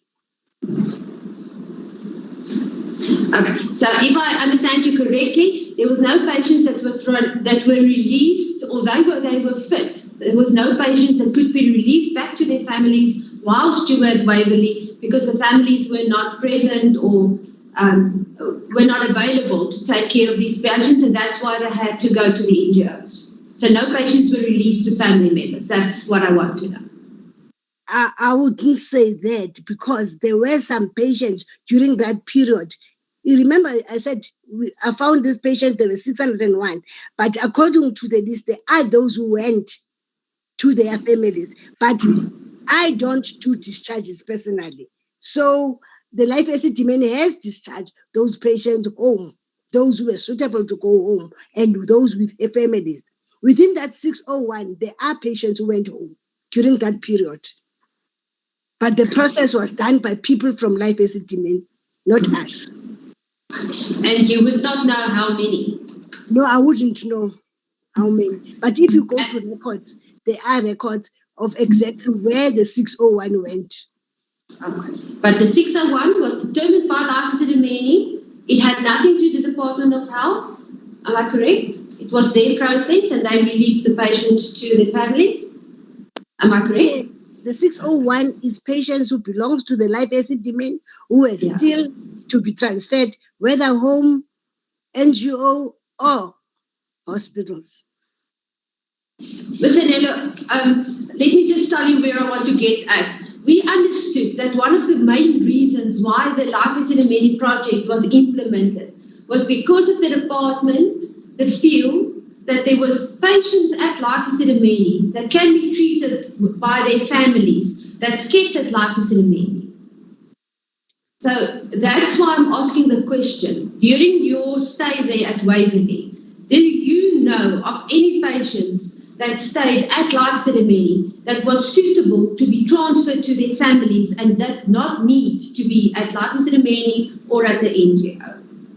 There were patients, but as I said, the process was being done by Life Esidimeni, and there were patients who were discharged home within that 601 we found at Life Esidimeni. There were some patients which went home. But you did not have a problem with them because Life Esidimeni did sort them and Life Esidimeni did transfer them? No, we never had problems. They were communicating with the social worker and the management of Life Esidimeni. So you would they would just give us feedback that this patient has gone home. So if I'm correct, you yourself could not find any patients that was at Life Esidimeni that should not be there, that was supposed to be transferred out of the facility to their family members. You do not have personal knowledge of patients like that. I don't have a personal knowledge. As I said, we were actually doing assessments based on the guide which we were given. According to the guide, there were patients identified to go home. And those patients, some of them went, but not all of them went. Okay. Assessments we did not do because we don't know the patients. A patient can be ready to go home, but the behavior of the patients can change anytime. So it depends on the people who've been nursing that patient, whether this patient is ready to go home or to NGO. It doesn't depend on us. Mm-hmm. Okay, Ms. Foster. Thank you, my lady. Ma'am, yesterday you testified, and it's also contained in your statement, that the reason why you and Dr. Lenkwane had to go to Waverley is because Life Esidimeni dragged their feet. That was the words used. Can you remember? Yes, I remember very well. What do you mean with that? Remember, I said we were requested to go to Life Esidimeni because Dr. Manemela, those are the words which were used by Dr. Manemela, that Life Esidimeni wants to sabotage us. They are dragging their feet. I'm saying exactly what she did. She said, so we had to go and fast track. Did you find any just a second, please?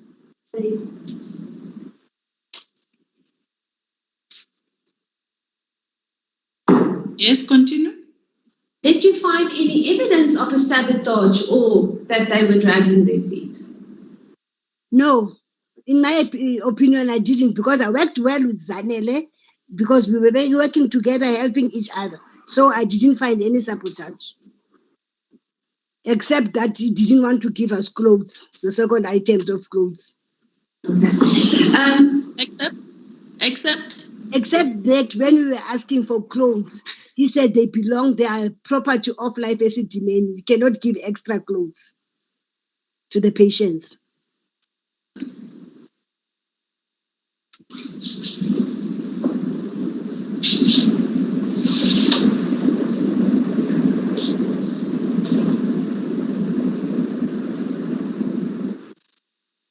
Continue. You also testified, thank you, my lady, that Life Esidimeni previously did all the transfers themselves before you became involved. Is that correct? That is correct, Council.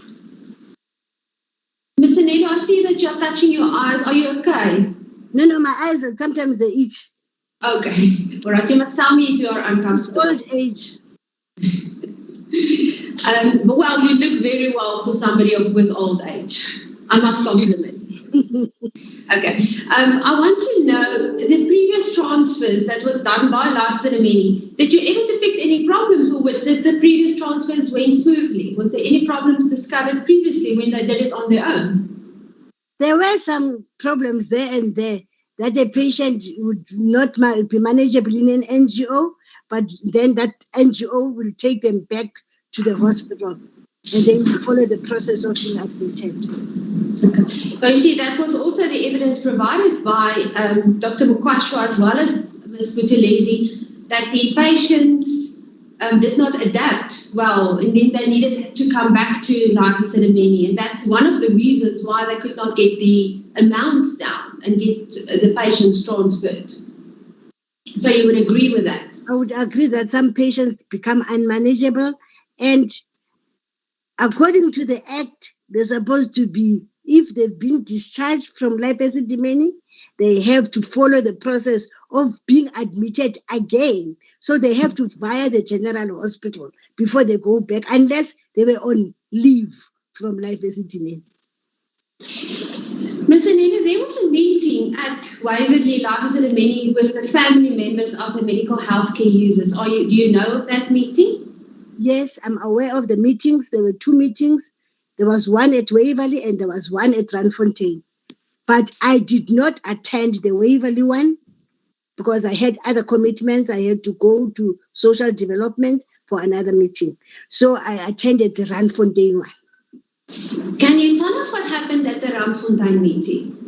At the Randfontein meeting, it was chaired by the HOD, Dr. Selebano, and most of the families were really concerned and raised problems that they wouldn't, it's too short for them to, for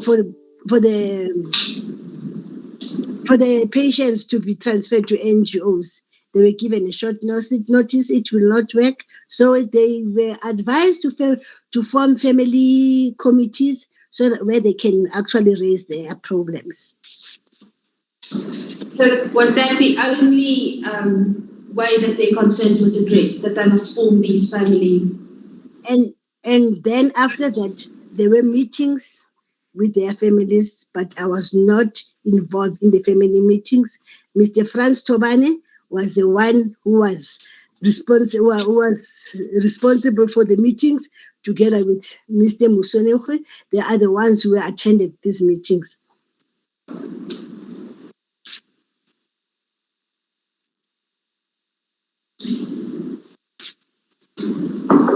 Ms. Onelu, can I add? And then apparently there were visits which were done with the families to the NGOs, but I was not involved in that process.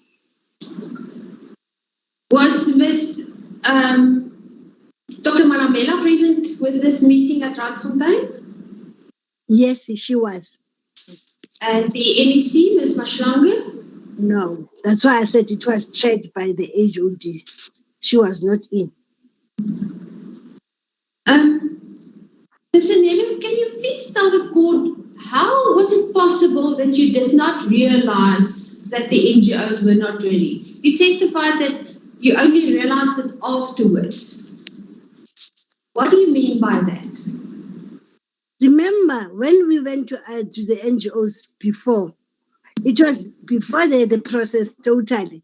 And we went there with the infrastructure as a team, led by Jahana Jacobus, to go and visit some of the NGOs, not all of the NGOs, which were new NGOs.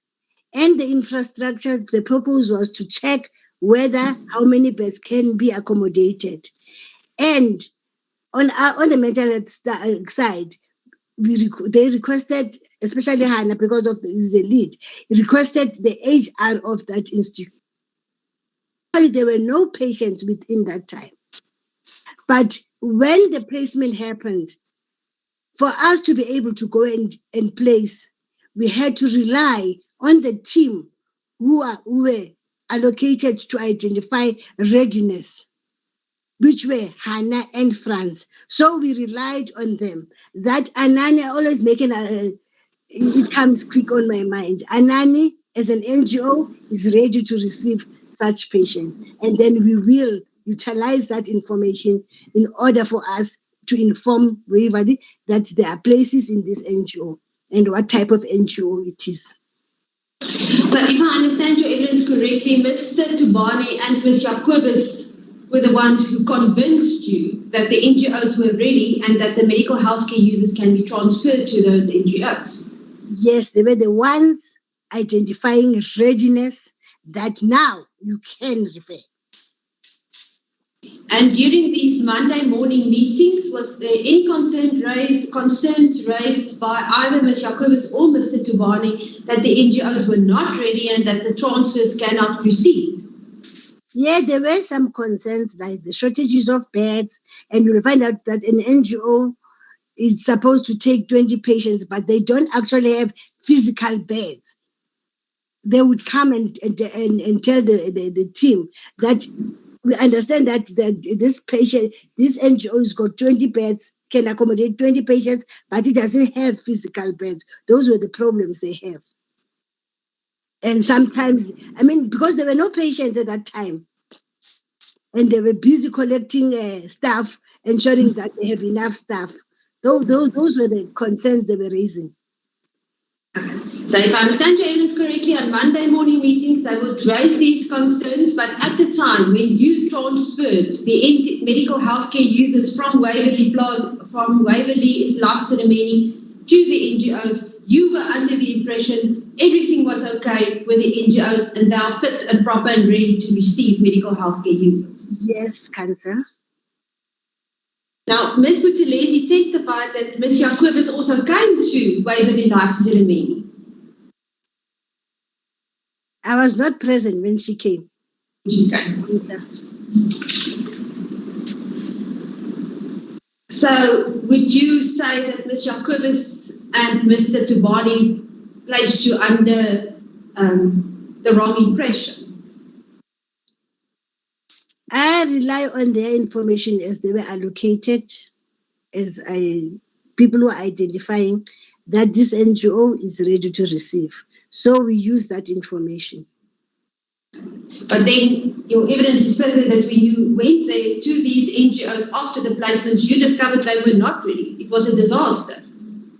Yes, some of the NGOs, we felt that, how were they identified?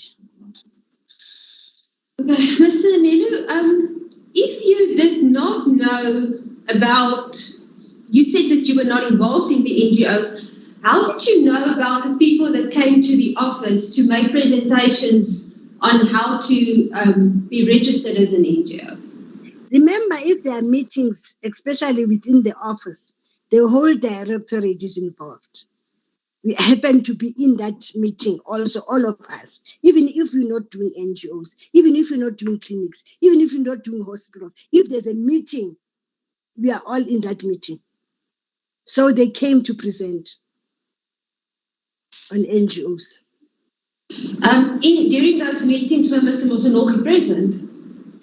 No, I can't remember. I don't remember seeing Mr. Musanoki. Dr. Lebete? No. It was, Dr. it was the Mental Health Directorate. And then how did it come to your attention that some of these NGOs did not have licenses? How did you know that? I only realized some of the patients of the NGOs that do not have, like Precious Angels, had a license, but that license was not for that location. And it had a license for children, and whereas they were adults. So I only realized when we went to that place. So I was not involved with licensing. So when you used your report form with those headings, you were under the impression that these NGOs were licensed? Yes.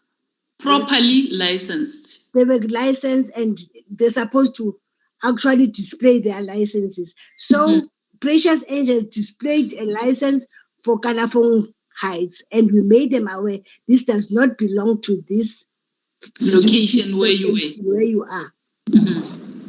So even by default, your reports were incorrect.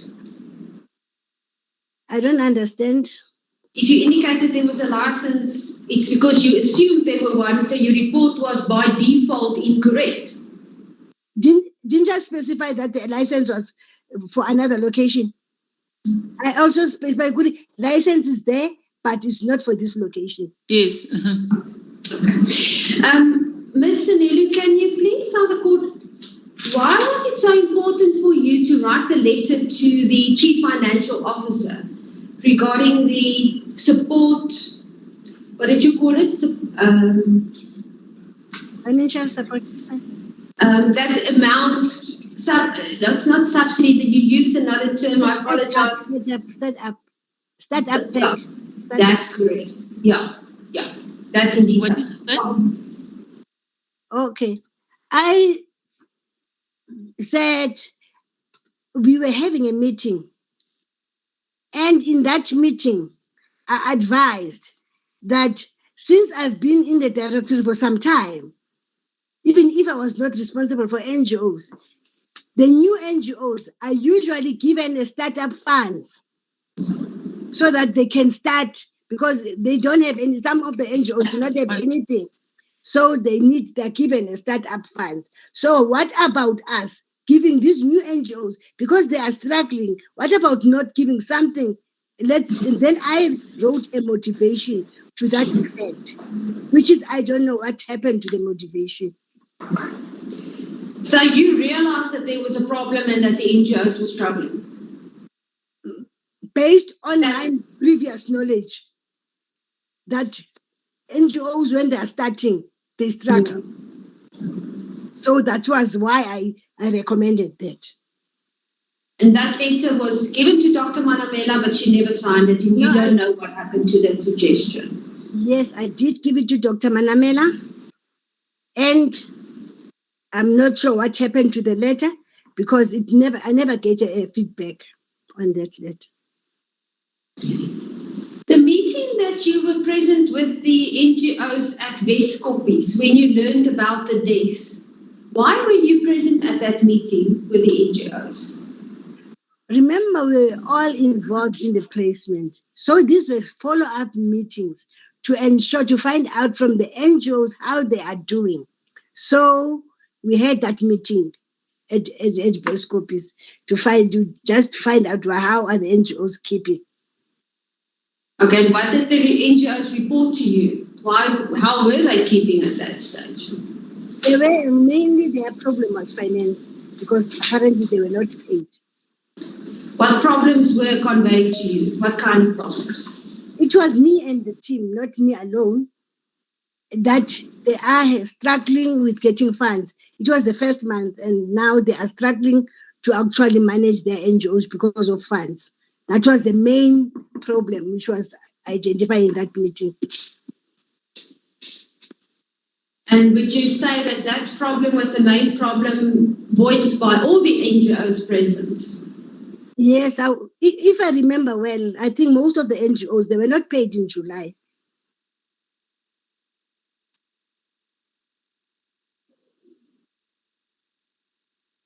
Was there any problems voiced to you regarding medication? They did indicate some that they're having struggle with medication, but support was provided for those NGOs with problems of medication. For instance, Tsepong, there was a doctor from the district who was allocated there, who went there on daily basis to ensure that medication is being, the patients are assessed and then medication is prescribed, and the staff in district, they used to help them to get the medication from the regional pharmacy in Swan.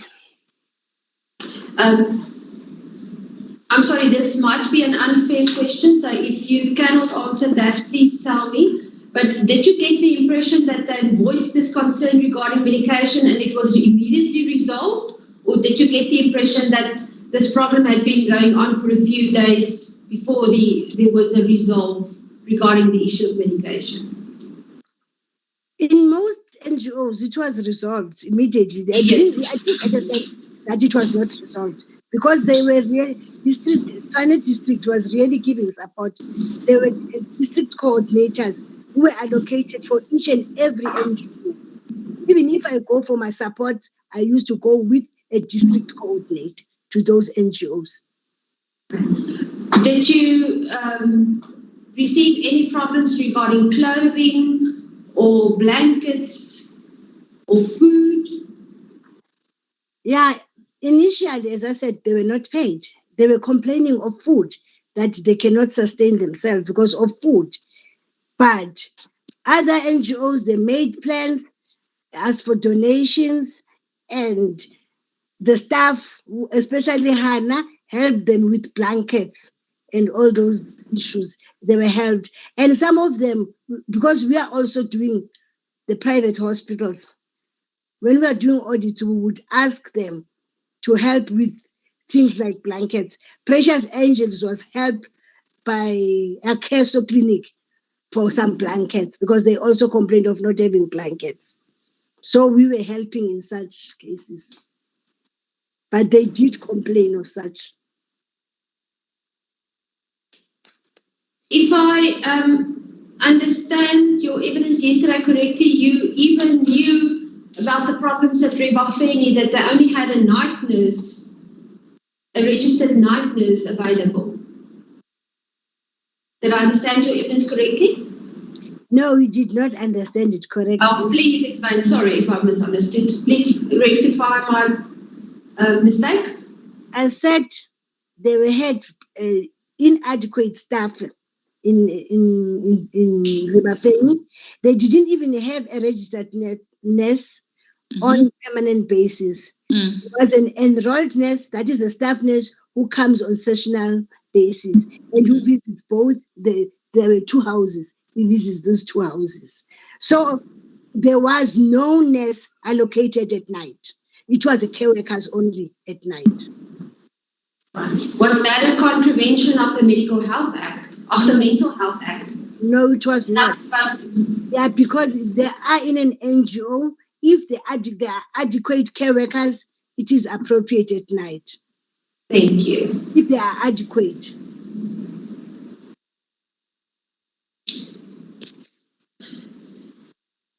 Mr. Nelu, you testified yesterday when you learned about the deaths, you were amazed. Did I hear you correctly? Why did you use the word amazed? I was just surprised because when they left the Waverley Center, those we transferred from the 11th to the 31st, they were in a satisfactory condition. So that's why I was amazed.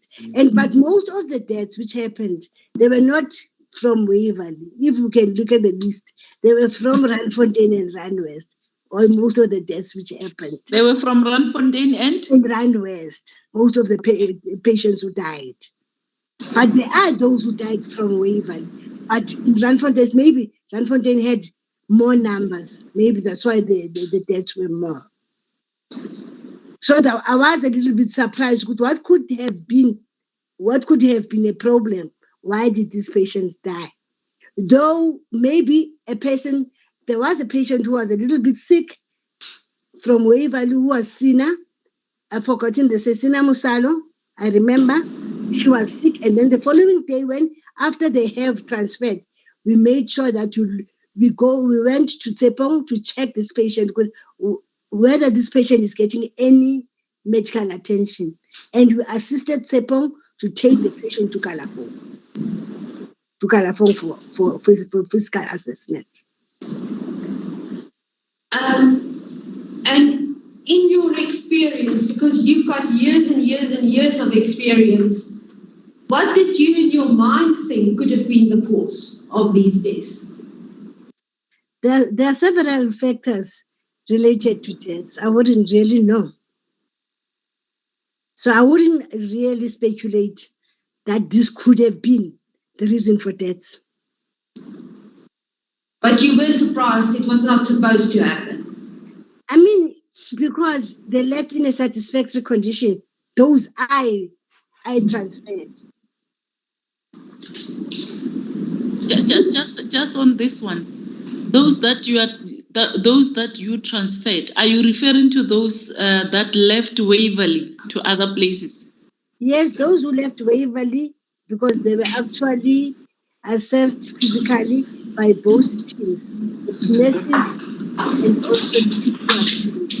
Okay. I was not the one assessing them, but that evidence is on record. I just wanted to check with you whether you are only referring to those that you had an opportunity to see them while you were in Waverley. Yes. Thank you. Miss Foster, how far are you now? I see we're getting to lunch. No, it's almost. My lady, I will try my best to finish by lunch. Okay, continue. Thank you.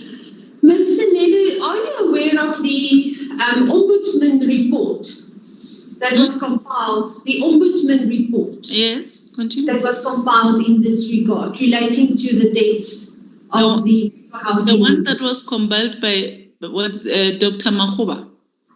That's correct, my lady. Yes, I am aware. Did you ever have insight into that report? Yes, I did. I would like to refer you to page 17940 of the case lines.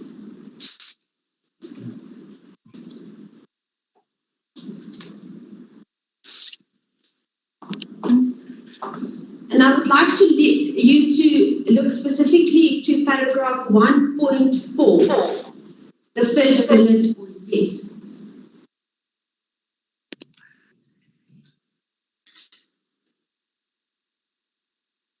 I'm still trying to get hold of it. That's fine.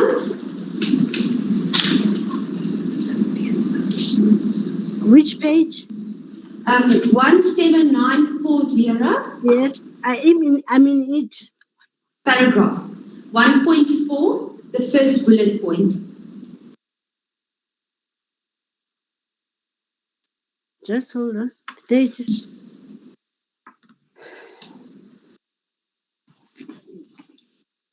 Must I read the whole paragraph? Only the first bullet point. She can start from 1.4, the beginning, so that she can understand what this is all about.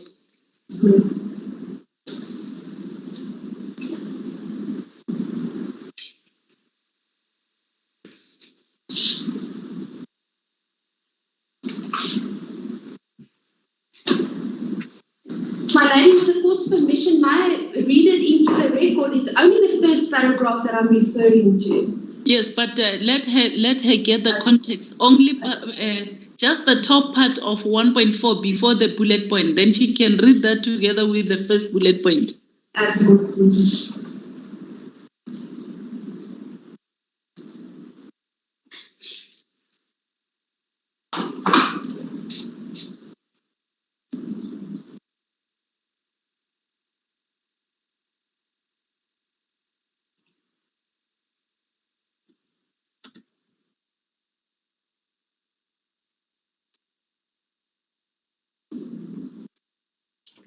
Thank you, I've read it. Thank you. Ms. Sanelo, I put it to you that on the top page, the Ombudsman established that, and then the paragraphs follow. 1.4 says, the NGOs where the majority of patients died had neither the basic competence and experience, the leadership, managerial capacity, nor fitness for purpose, and were often poorly resourced. The existent unsuitable conditions and competence in some of these NGOs precipitated and are closely linked to the observed higher or excess deaths of the mentally ill patients. These NGOs were not only unsuitable to care for the high specialized non-stop needs of the assisted medical MCHUs they received, but were also not adequately prepared for the task. This project demonstrated clearly that basic professional care skills for community mental health care cannot be acquired through seminars or workshops, but through professional education, training and qualifications. This was a finding made by the Ombudsman regarding the deaths. Would you agree with that? I partly agree. Why do you say partly? Because an NGO. Come again, what was the response? I partly agree. Oh, you agree partly, okay. Yes, because the NGO, remember, they are not meant to provide specialized care. They are home away from home. They are home away from home, where just basic nursing care is needed. So that's why most of the NGOs, they utilize care workers, but they have to have a supervision of a professional person. That's why it was a prerequisite that there should be a registered person, but not the whole staff to be professional people. That's why I say I partly agree. Okay, but the point that the Ombudsman made is they did not have the basic competence and experience, or leadership, or managerial capacity, nor the fitness for the purpose, and they were poorly resourced. And they have to have a capacity, especially with leadership. They have to know, and the person who's running the NGO has to have at least a medical background to know how to manage and how to get staff who are going to be able to manage the users. So partly I agree with what Dr. Makhoba said. Okay, if the system worked perfectly and if the correct processes were followed, then indeed that would be the case. But that is not what happened during this project. Yes, I would say, as we said, it was a rushed project. So not all resources were in place before transferring the users. I agree with that. Ms. Sanelo, can you please tell the court what happened at Cullinan Care and Rehabilitation Centre? What do you know about Cullinan? Cullinan Care Rehab Centre is a centre under the Gauteng Department of Health, which is supposed to render care, treatment and rehabilitation for intellectually disabled people, those people who need basic care, who are either moderately and acutely chronically disabled. So that's Cullinan. And in Cullinan, there is a multidisciplinary team comprising of doctors, nurses who are qualified in mental health, and nursing assistants. As far as I know, Cullinan is part of the Department of Health institution and is a license, is registered under the Mental Health Care to care and treat and rehabilitate care users. That's Cullinan, I know. Do you have any knowledge of why the patients was transferred from Cullinan to Siabadinga? to make way for life Esidimeni patients to be transferred to Cullinan? Do you have any knowledge of that? I don't have any knowledge. I was not involved. All patients who were transferred from Waverley and said they are transferred to Cullinan, we transferred those patients with a knowledge that they are going to an institution which is under the Department of Health for further care, treatment, and rehabilitation. Who gave the instructions that the patients from Waverley must be transferred to Cullinan? Was there a specific instruction given, or was it part of the instructions provided by, or the recommendations made by Ms. Jacobus? No, it was not a recommendation made by Jacobus.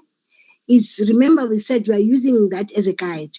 If a patient is presenting with intellectual disability and cannot be managed in an NGO, that patient cannot go to Sterkfontein because he's got a morbidity of intellectual disability and he needs total nursing care. So he has to go to Cullinan. Cullinan is part of us. So we know as professional people that is where we can transfer. That is Cullinan. So the instruction to move patients from Waverley to Cullinan came from you? No, not from us per se. The whole team. Isn't it Life Esidimeni also know the levels of care in the Department of Health? The levels of care, it starts from primary health, it goes to secondary, and tertiary, which is Sterkfontein, who are providing specialized. But if it's not specialized, it's intellectual. Even before this process, Cullinan was transferring, Waverley was transferring to Cullinan.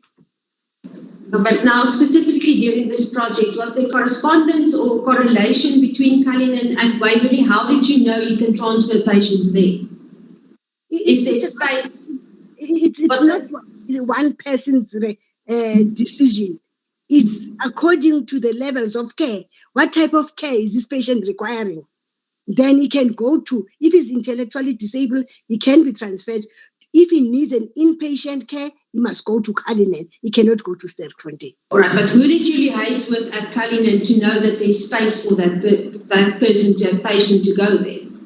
Okay, whenever you transfer, you have to liaise with the managers of that place and also the social worker of the place. And when they come and fetch, they also come together as a team from Cullinan to fetch this patient. So you did not speak to somebody directly? Before transferring, I was not directly speaking to them, but we will speak to the manager who was, I've just forgotten the name, that we will be bringing patients who've got a problem who are suffering from intellectual disability, and 10 of them, they are these people. When can you come and fetch? Then they would arrange transport themselves to come and fetch the patient. But you don't know of patients being moved out from Cullinan to make way for another NGO patients, and the Cullinan patients were transferred to Siabinga. You don't know anything about that? I don't have any recollection. Thank you very much. Ms. Zanello, can you please tell the court, do you know Dr. Lebete? Yes, I know Dr. Lebete. Did you have any personal interactions with Dr. Lebete? Can you tell the court how was he involved in this project? Dr. Lebete was the DDG who was in this project, but most of the time in the meetings I wouldn't encounter with him. But we had a relationship with Dr. Lebete because we were working under, as a DDG, mental health falls under hospital services. And he is a DDG under clinical services. So we were acquainted with him. Were you ever present at meetings where he was present? I don't remember. Perfect, thank you. And then I want to know the same about Mr. Moselogi. Mr. Moselogi. Oh, Mr. Moselogi, yes. No, I know him as a leader of the project, Mr. Moselogi. And sometimes he would be there in our meetings, but not every time. But most of the time he was attending the meetings with Dr. Manemela and the MEC. So most of these meetings I was not available, but I know Mr. Moselogi. So you would chair the meeting with Ms. Mashangu and Dr. Manamela. Is that what you said? I wouldn't know whether he was chairing, but he would go With to them. these meetings.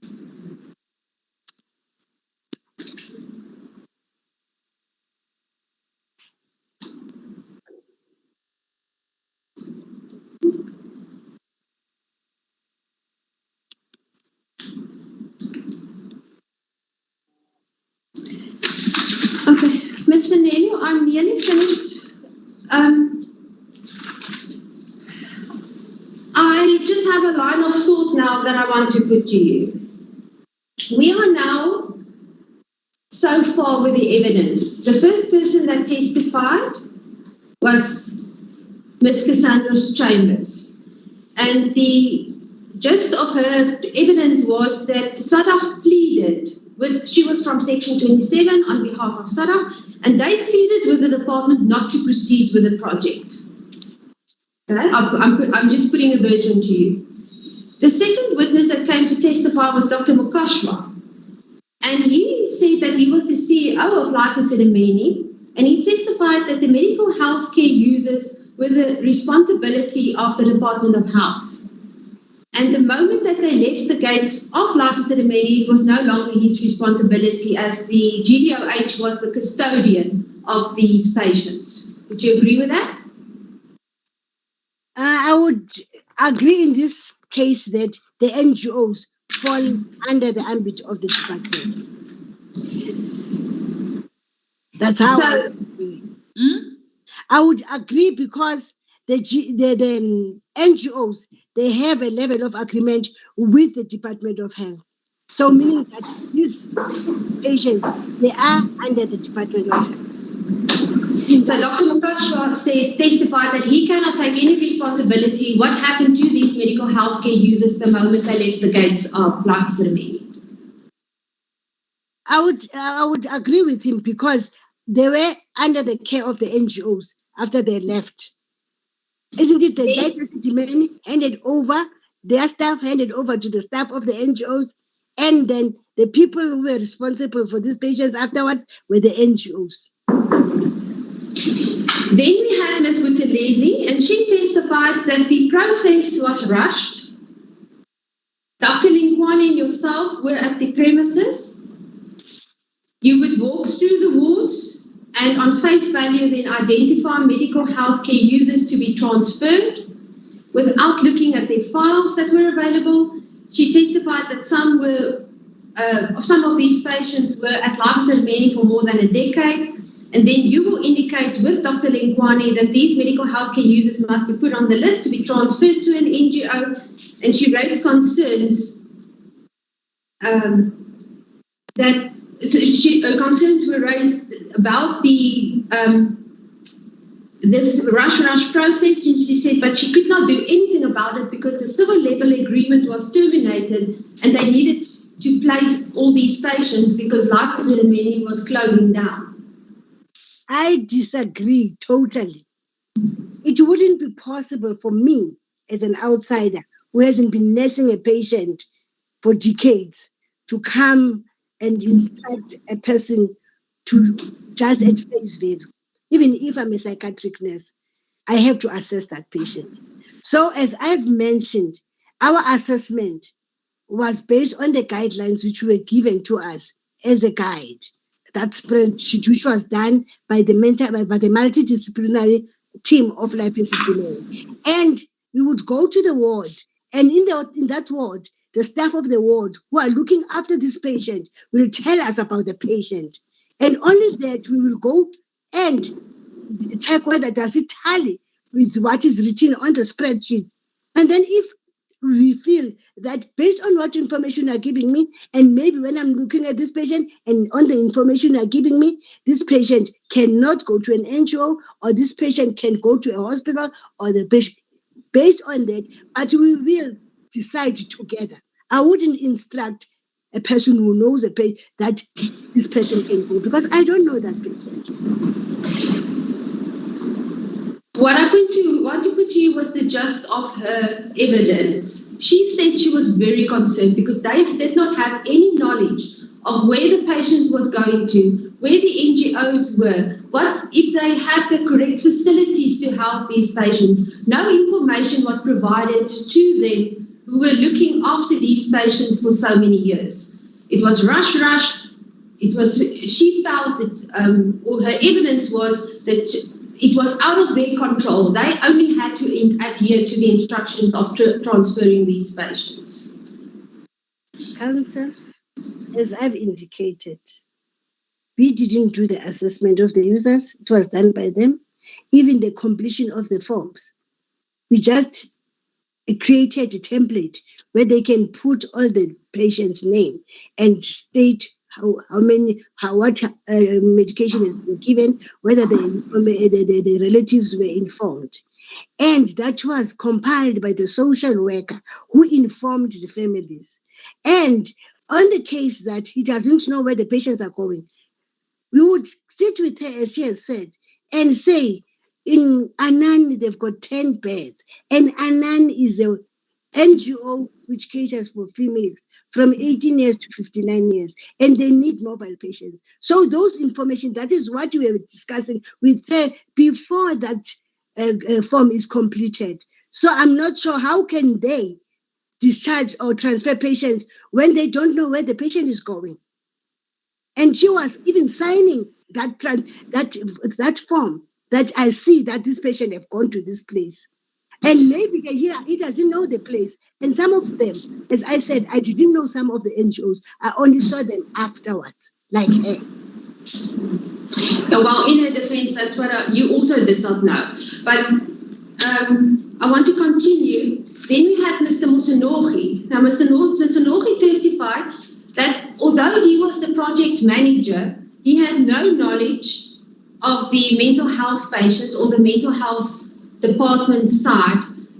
He just coordinated, but was not involved at any of the mental health department nitty-gritties, was the word that he used.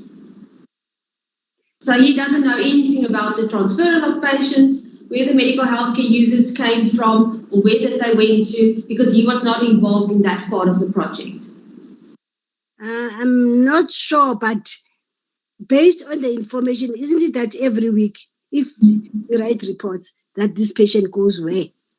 So that report is given to Dr. Manamela, and Dr. Manamela gives it to Joe. He discusses, if you remember, when Mr. Musonoko was testifying, he said he was discussing, before they write a report to the MEC, they used to sit down with Dr. Manamela and file a report. So all those nitty-gritties, they were written in those reports. So I'm not sure. So you listen to his evidence? I do listen to everyone. Okay. So would you say you disagreed with him not knowing as a project leader, is supposed to know, as he was indicating that he was reading the report with Dr. Manamela and they were compiling a report that would make him know what is happening in that week. Then we had Dr. Lebete, who testified that he was the project leader, but that he was extremely busy and that he came late for meetings and he left early, that he doesn't really know what was going on. He signed a statement under oath without knowing what the contents of the statement was, because he needed to sign it on behalf of the HOD, Dr. Silabano, who was not available. So he actually also did not know, although he was the project leader, what happened during this project.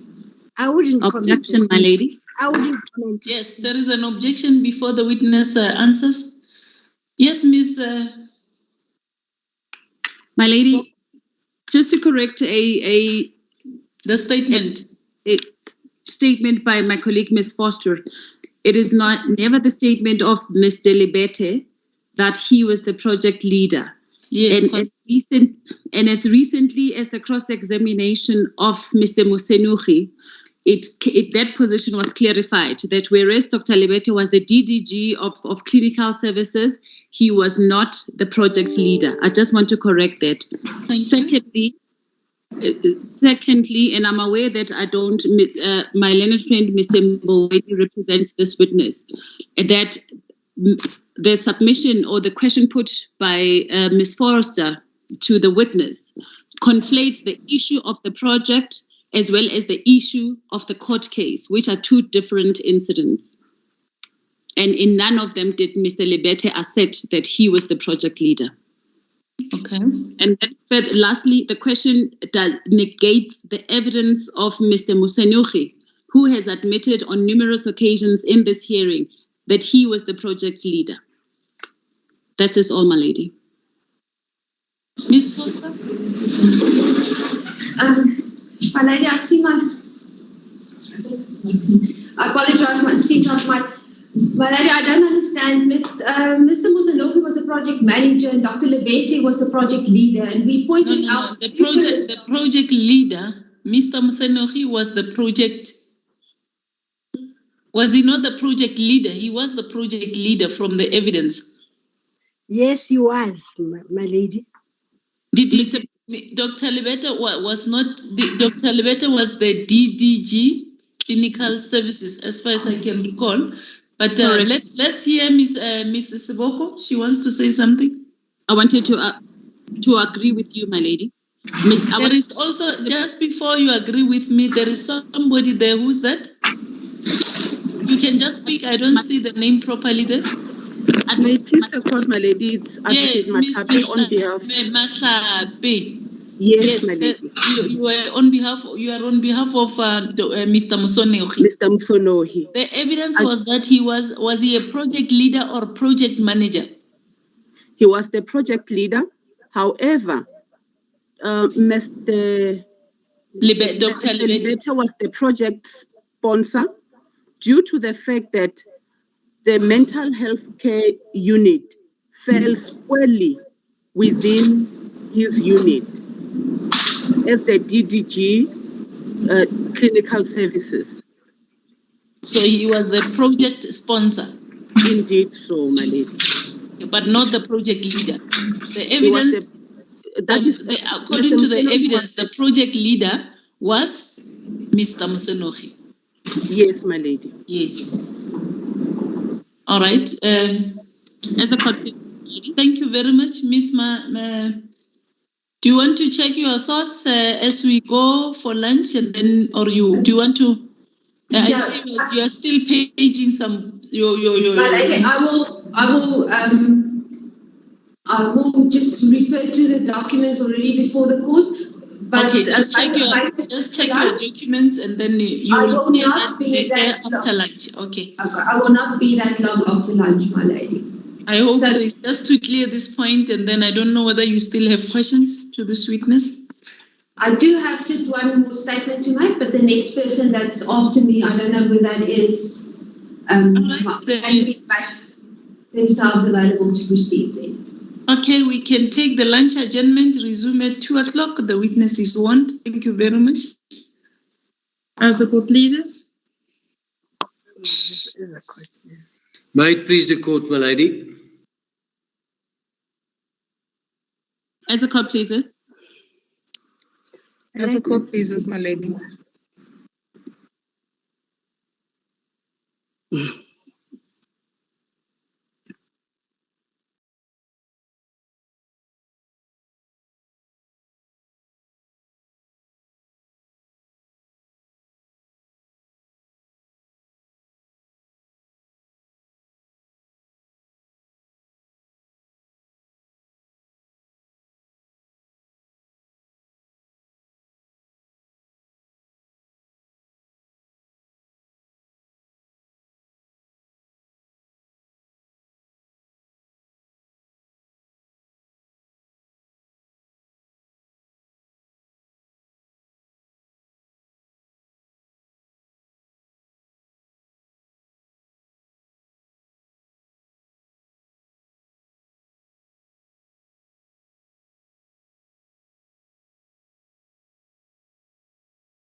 I see Ms. Mboweni and the witness are not there. Irene, can you check with Ms. Mboweni what's happening? Okay, Judge.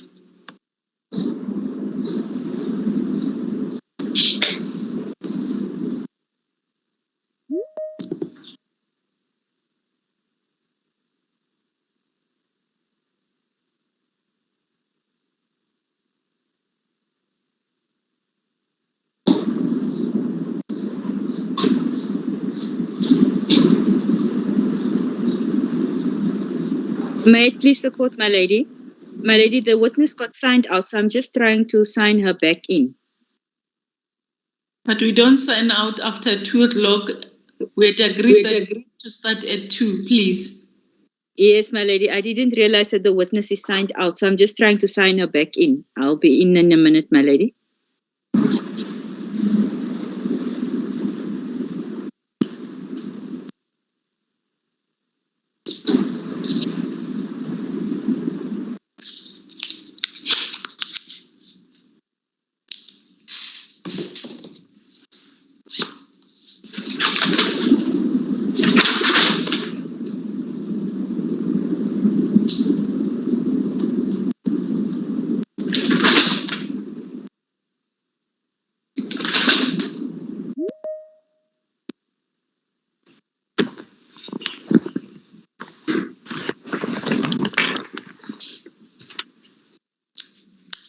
Ms. Nalo, you are reminded that you are still under oath. Yes, Ms. Foster, can you? My lady? Yes. My lady, with the objection that was raised before lunch, maybe if I can just refer the court to page 1202. It is the Mental Health Project Inception Plan dated 6 January 2015. Page 1202. Where it's indicated that project leader sponsor is Dr. R.R. Lebete, project manager Releke Musanogi. The deputy project manager was Dr. Monamela, and then the project team indicated.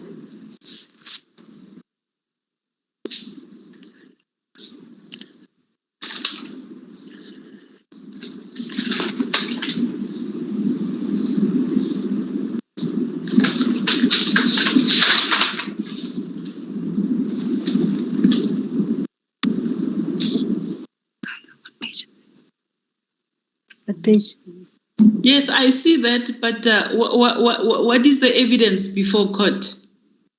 I see here Dr. Libete is referred to as a project leader or sponsor, and Mr. Musenuchi as the project manager. That's good, please, my lady. Yes, but what does the evidence before court say? The evidence before court was that he was ex officio, the project leader, and acting as HOD when Dr. Silabano was not present. So, my lady, but yeah, but I won't. Okay, if I may, did the evidence say the project leader was Dr. Libete? That was not the evidence, am I correct? That's how I have it, my lady. No, I'm just saying, I see this, right?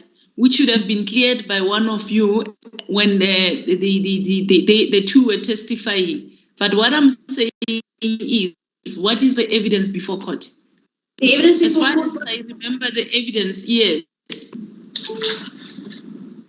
My lady, Dr. Lebete testified that Mr. Musanogi asked him to be part of the project, and that is why he agreed.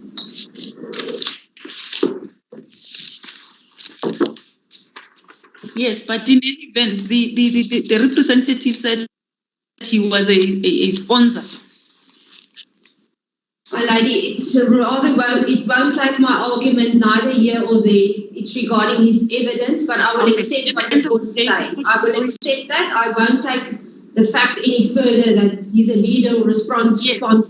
That was not the crux of my question, my version that Okay, what was the crux of your question? As the court pleases. Mr. Nelo, I must just say that you are now much clearer. I don't know what you did over lunch, but we can see you very well now. My lady, I will just start in summary of where I left off before lunch. I put it to you what Ms. Cassandra Chambers testified. I told you that she is attorney for the Section 26. Let's not go. Just a second. Yes. When we took the lunch adjournment, there was this issue about Dr. Libete and Dr. Mosenogi. Please don't go back. That is already on record. Yes, if you want to refresh the witness memory, just stick to this last one. Yes. I will do that, my lady. My question was, if I may, my question to you was, you said as you had just referred the court to this page. The court will take a note of this page, but now you say you submitted that this doesn't take your question anywhere because that was not the crux of your question. So the court asked you what was in fact your question. If you can just rephrase that to the witness, because there were also a lot of issues that were raised, which also I think Ms. Siboko indicating the evidence regarding the court case and the evidence of what transpired in respect of this matter. Yes.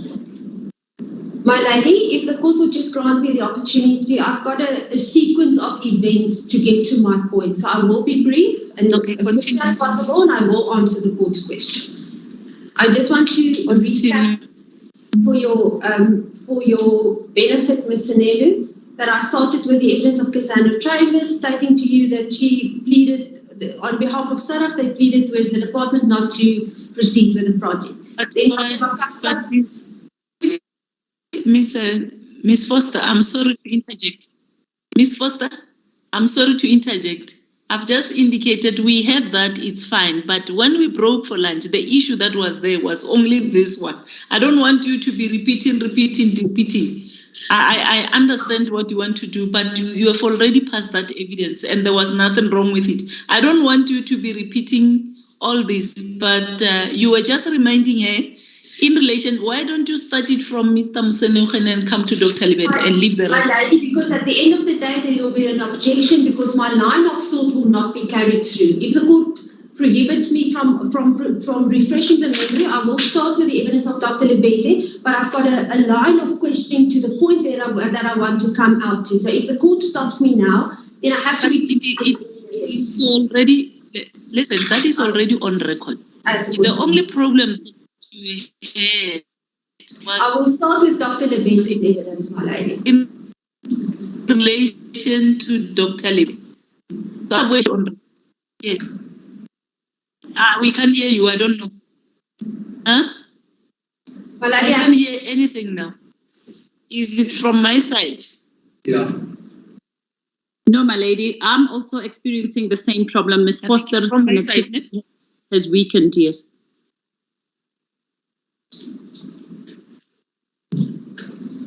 My lady, I cannot see the court is frozen.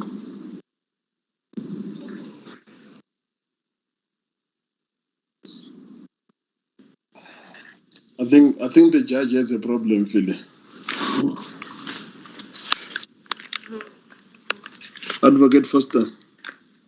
I can hear you, Mr. Sibora. I think the judge has a problem. Yeah, I think she kept on breaking up. Let's hope it's going to be much better. Yeah, you're muted, my lady. I've noted that. Continue. Thank you. Ms. Foster. Thank you, Ms. Sanelu. Dr. Lebete testified, that was my last, that I just want to put to you, that he was extremely busy. He was involved in the project, but he came late for the meetings. He does not know what was going on during the meetings because he left early.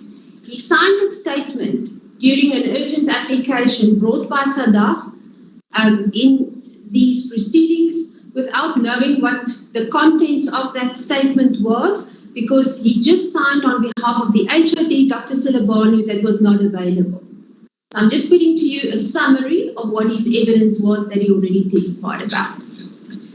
My next version that I want to put to you is then we have Ms. Mashlangu, who put the version that she never received unfavorable reports, and that was the just of her version.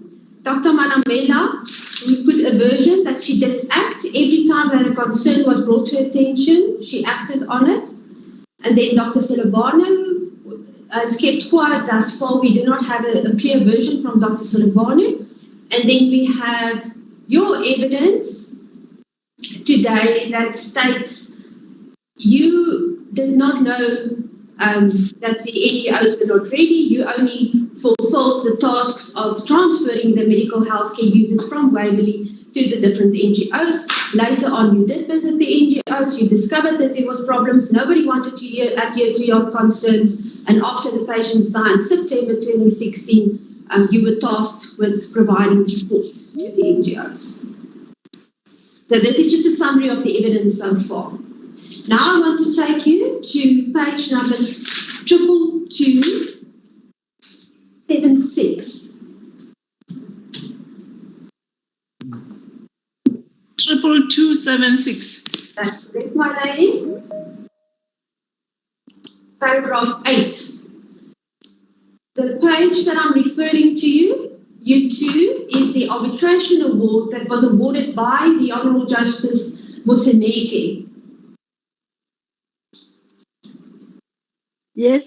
You can familiarise yourself with paragraph 8, but just take note that a part that I want to address your attention to is next to the last word process, there's a little 17, and 17 is described in a footnote at the bottom of the page, and that is where I want to go to. So please read paragraph 8, but go to 17, the footnote as well.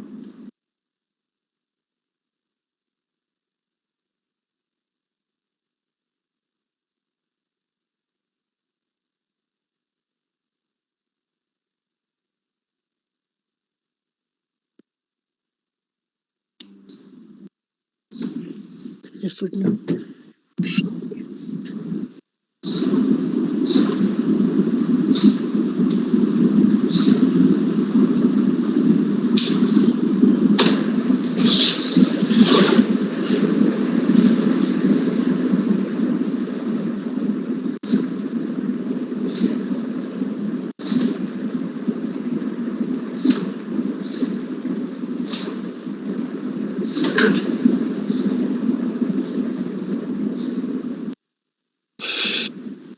I have read them. Answer. During the arbitration award or the hearing, you were still employed by the Department of Health. Is that correct? That is correct, Council. If I can go back to paragraph 8, I just want to read it into the record. It says that the arbitration agreement also records that the deaths of the mental health care users were not natural, but caused unlawfully and negligently by the employees of the government, and that liability for the loss of the affected families falls to the government. The liability of the government is not an issue to be determined or contested in the alternative dispute resolution process. And if we go back to the footnote number 17, this is what the agreement reads. It says, paragraph 6.7 of the arbitration agreement provides, the parties accept, for the purposes of the alternative dispute resolution process, the findings of the report of the Ombudsman in their totality, including that deaths were not natural but caused unlawfully and negligently, and that liability for the loss of the affected families falls to the government. The Ombudsman found that the conditions and circumstances at non-governmental organizations made these deaths other than natural. Page 43, it says the liability of the government is not an issue to be determined or contested in the alternative dispute resolution process. Now my question to you is the following. Do you know, based on whose evidence was this acceptance made by the government? I can't get your question. Can you repeat your question, please? Okay, my question is, do you know, based on whose evidence was that the government accept responsibilities for these unnatural deaths of the 144 medical care house users? I wouldn't know. I was not in the arbitration. I was never in there. So I would really know. I don't know. If you heard my summary of the evidence before this court so far, and so far nobody has taken any responsibility on behalf of the government for these unnatural deaths. And can you please tell the court, who must the court ask? Who was responsible? Who made this acceptance on behalf of the government that they were the cause? The employees of the department were the cause of these unnatural deaths. Ms. Foster, let your question be shorter. It's too long. Please rephrase so that the witness can understand. If it's a long question, just put it in parts so that it can be understood by the witness. Right. Mr. Senelu, I put to you the version of the witnesses that has already testified up to date in this trial, during this inquest. Now, I put it to you that none of these witnesses, none of them accepted any responsibility for the acceptance made by the government in the arbitration award, that the employees of the government is responsible for these deaths. Now, I want to know from you, can you assist the court by telling the court who can we ask, who must take responsibility for the admission made by the government that they were the cause of these unnatural deaths of the 144 medical healthcare users? I don't know, because I was not in the arbitration. So I don't know who has made the acceptance. I really don't know. Okay. So for that matter, must we take your evidence as acceptance? I don't know. I don't understand your actual question. I'm not accepting anything. So just a second, there is a hand there. Yes. Thank you, Milady. I'm not sure if it's appropriate for me to intervene here because this is not my witness, but I'm not sure that this is a fair question for a layperson. Yes. There's a context to the admission of liability in the arbitration, which is that before one moves to quantum, one has to admit liability. But it doesn't mean that there was an admission of causation. And even to the extent that Ms. Forster keeps putting to this and to other witnesses that it can simply be taken as a given that every single one of these 144 deceased died of unnatural causes is to completely go to the end of this inquest. That's something for your ladyship to determine, taking into account the actual factual evidence that is led throughout this inquest. So the fact that the government made a liability concession in the arbitration solely so the parties could move to the question of quantum doesn't help. That can't replace the judgment that your ladyship has to make at the end of this matter. And certainly we can't put to a lay witness what the basis upon which a policy decision to accept liability, what that might have meant, why somebody did that, was thinking what at the time. The witness could never know. It's an unfair question. Thank you. Even if we drag an answer out of her, the evidence has no value.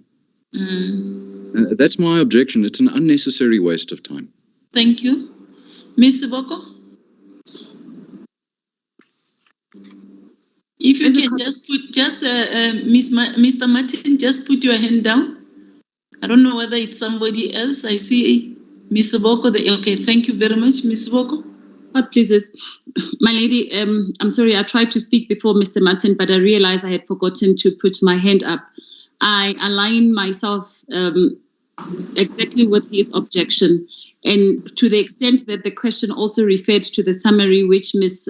Forster says she has given in this witness in respect of the evidence of Mr. Libete, I just want to add that which Ms. Forster calls a summary is actually taken out of context, especially when the court remembers that Dr. Libete, who is a clinician, a doctor himself by trainings, his evidence before your ladyship is that whereas there are numerous deaths, not all of them had postmortems conducted on them. Therefore, it would be irresponsible to ascribe the deaths of all the people who unfortunately died to the project itself. And yesterday, one of my colleagues, I can't remember which one, objected to Ms. Foster requesting witnesses or inviting witnesses to usurp the function for which this very inquest has been put together. That is all, my lady. Thank you. Ms. Foster, if you can deal with the two objections. My lady, I will deal with the last one first. I don't know that I have said anything yesterday. I only started this morning. But my question is exactly that. This court has to determine who must be responsible or can be held responsible at the end of the day, prima facie, for the deaths of these persons. Yes. The arbitration award forms part of this record, is accepted as the truth. It was before this court and nobody objected, so it's part of this record. The finding by Justice Moseneke was not a finding, it was an acceptance by the government. And it's not only regarding liability. The government accepted for the loss of, not natural, but caused unlawfully and negligently by the employees of the government. Just hold it there, if I may. But how do you expect this witness to answer this question of yours if she was not even part of that arbitration? My lady, she was part of the government. She was employed there. She was the integrator of this project. She says she doesn't know as to who took that decision or who accepted that. I mean, that is a evidence, and that evidence, it's not that might be so, but then I asked her, who must we call ask? That was my question. Who can she refer us to? Who would know what went wrong? She is not the government. She's also one of the employees. That's what she's saying. And she explained her role in this whole project. I understand that. But the employees, I will leave it for argument, my lady, but I felt very strongly that the court would have to take note of my point. Because the admission was made by the employees of the government. We know the reason why we have an inquest, and you are in a better position to understand the difference between an arbitration and an inquest. We've been talking about this all along. From your experience as a prosecutor, you know what should be the findings of the inquest. So for you to hammer this witness on the basis of the arbitration award, we understand that statement, but it is a finding. She doesn't know, she was not part of that. That's what she's saying. But lady, I don't know why the court says I hammered the witness, because I only asked her once. No, the question. I read that she answered and I said, and then there was an objection. So I will leave it at that. It's but fine. I definitely did not hammer her. Okay, but there was this question, then she responded that you came up with another question and the response was the same. Okay, fine. I see the second one. Did you start with the second one, Mr. Boko? Mr. Boko, did you forget to put your hand down? No, my lady, it's on a new objection. Come again? It's an objection again, my lady. Okay, I thought we were done. Okay, continue. As the court pleases, Ms. Foster is not correct when she wants to assert that the arbitration report forms part of this of these proceedings as a fait accompli of its contents of its context. Ms. Foster will remember right at the beginning there was debate about that arbitration report and its weight, or the weight to be attached thereto in these proceedings. So those contents still remain a matter of debate, and it was debated early on between a few of my colleagues in these proceedings. So we can't accept that what the arbitration found should be exactly what this court should. Thank you. I think she was still busy with her responses to her reply to the objections. Are you done, Ms. Foster? I see there's another hand. Are you? Is that another person? Okay. Yes, proceed, Ms. Foster. The hand is down now. Thank you, Malady. Malady, I'm nearly finished. I've got 3 more points that we want to refer the witness to. Are we done with that point? We are done with that point. Thank you, my lady. What is the solution to it? I don't understand, my lady. This Okay, are we done with what you were? I thought you were addressing the issue of the objection. Okay, you say you are done with it. Which objection? The fact that the arbitration award forms part of this record. The whole objection, because at the time when she interjected, I was busy reacting to that. But then now there was this other one. If we can just close it. My lady, I don't know. The Inquest Act makes are you going to, the evidence are you going to all the documents that for argument? Yeah, I'm not going to deal with that because the Inquest Act makes provision for that. And all documents must be placed before this court. Thank you. My lady, I want to go to the Ombudsman report as well on page 17945. That's correct, my lady. And I want to refer you, are you on that page, Ms. Nega? Not yet. Yes, I am. I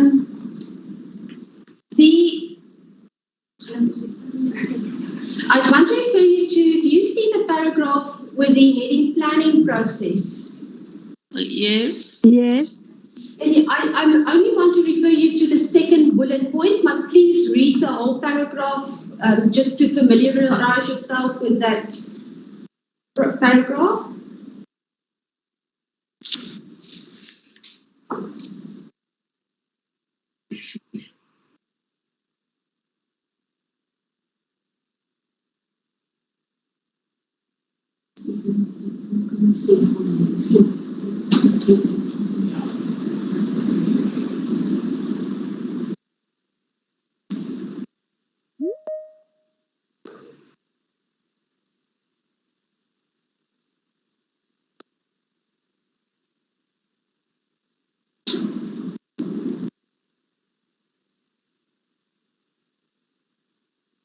I've read the paragraph on. Thank you, Mr. Nelu. Mr. Nelu, this heading is a subheading of the findings of the Ombudsman report. So if you scroll up, it's under the heading findings. So this is the chapter dealing in the Ombudsman report regarding his findings. And it says replacement audits were done and licenses applied for. Some operated without licenses until later. In particular, Musefu has not to date received a license for the 200 approved users. According to Vescopy, CEO criteria for licensing was not clear nor forthcoming. Would you agree with this finding that some NGOs operated without licenses? I would not agree or disagree because I was not responsible for licensing. Then I want to refer you to the next heading that says placement process. And specifically, you can read the whole paragraph again, but I want to refer you to bullet point 1 and 4 and 6.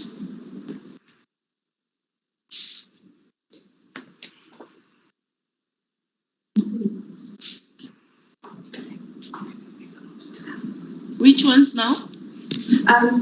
My lady, 1, 3. Are you referring to the bullet points now? I'm referring to placement processes. I just want to put the bullet points to placement process. That's correct, my lady. Yes. Bullet point 1 says that users were not placed as initially agreed. Then the second one says NGOs such as Precious Angels, Takalani and Musefu had the opportunity to be involved in identifying users needing placement in their respective NGOs and most did not. Bullet 3.3 says patients were received in an ungroomed state, smelly, without proper clothing, either with no shoes or one shoe and skinny. Second bullet point says that the GDOH started making additional requirements of infrastructure improvement. No no gradual reduction from Life Esidimeni. Then some NGOs were thrown in the deep end as they have never initially been licensed to care, treat or rehabilitate medical health care users. For example, Precious Ages only had experience to care for children with severe and profound intellectual diseases. Boothleber and Corsi intended to care for orphan children. Evafeni dealt with women empowerment, Shama House, poor and homeless people. Will you agree with these findings by the Ombudsman?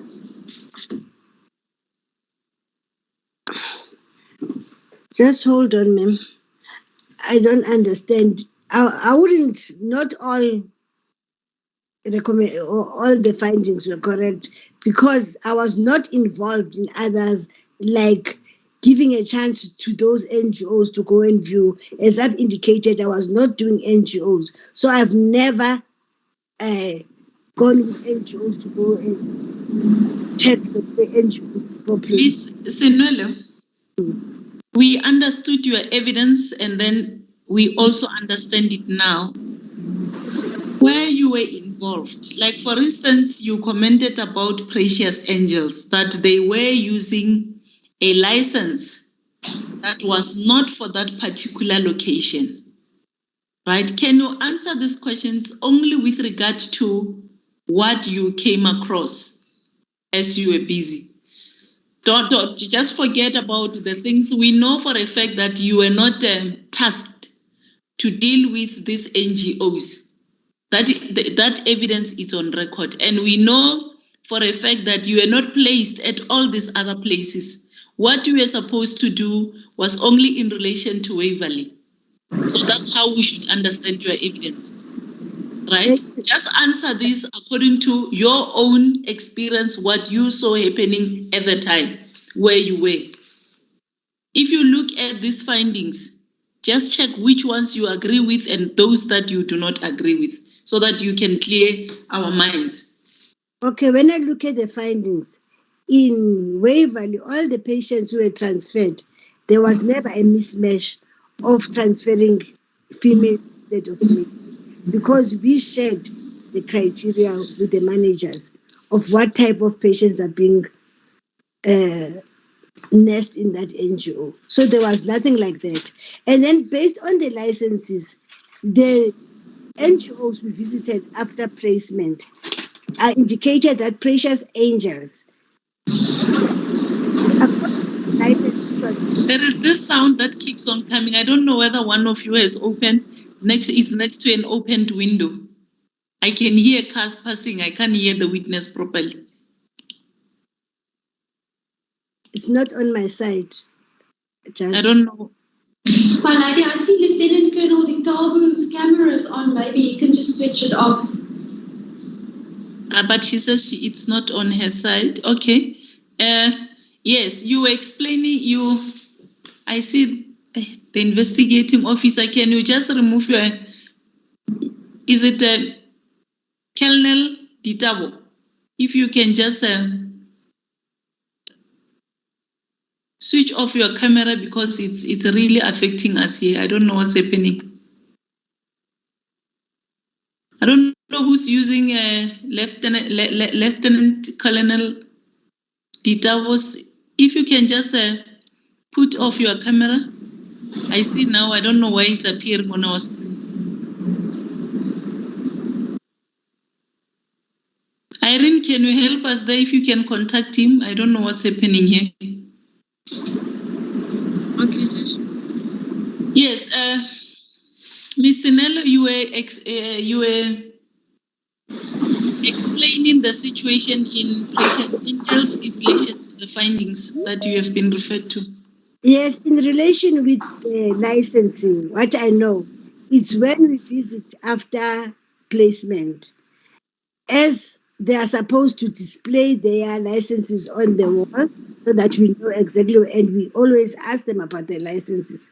And the only discrepancies, it was the one of a Precious Angels, where I indicated that they were given adults, whereas according to their license, they were supposed to have children with intellectual disabilities. So that was a discrepancy. And again, the location of the license was a problem because they were given license for another place and they were in another place. And the case of patients which were not, as I indicated, when they were being transferred, they were checked by both the facilities receiving and the facilities like Life Esidimeni who's handing over to the facility receiving. So they were actually checked whether they were properly dressed and whether they had any physical problem. So I did not come across any people who were smelly with no proper, those who didn't have shoes, we asked shoes for them. And we even asked for extra pair of clothes, in which we intervened by going to the laundry to get more clothes. Thank you. With the infrastructure,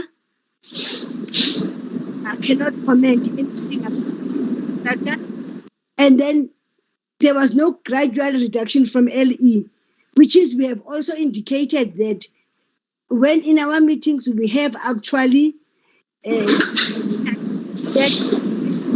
our participant and says 200, they must reach 250. So I would say maybe there was no gradual. I can't hear you. I don't know whether it's from my side now. Miss Foster, can you hear the evidence? I can also not hear the witness, my lady. While you are checking the issue of this connectivity, Miss Sinwele, I think, I don't know who can, Miss Marriott, is Colonel Ditabo next to you?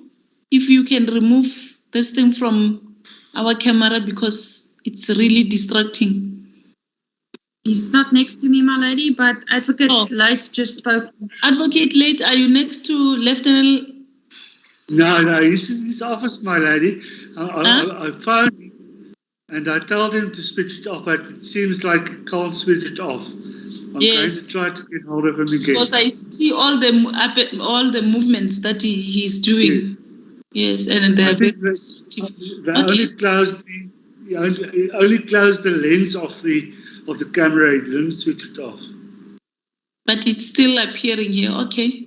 Yes, and it's so funny because we haven't been experiencing this. Can I assist, Judge? It appears that even he's on mute, but he's not muted because even myself, I tried to mute him. He must just leave the meeting and join again.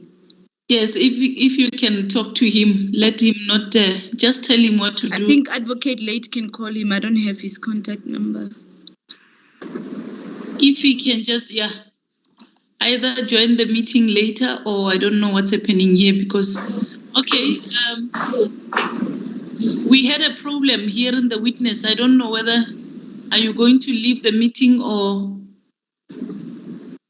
just try to speak, maybe we'll hear you. Good afternoon, Judge. Do you hear me now? Yes. Just I'm not sure what part you did not hear. Where must I start? I have it from the infrastructure, my lady, if I can assist. Okay, you can assist him. When you testified about the infrastructure, and then you said you cannot then. You don't know if anybody that was not smelly. You're only about the shoes, and when they were not shoes, you requested some shoes, and shoes were provided. So I don't know if there's anything else that you want to add. And then I said I cannot comment on the infrastructure because most of the renovations were also referred to our infrastructure department, or they were done by the NGOs themselves. So I cannot comment much. And I did indicate that infrastructure problems like double story were observed and they were reported. Listen, my last question, I just want to refer you to just a second, Miss. Sorry, my lady, I apologize.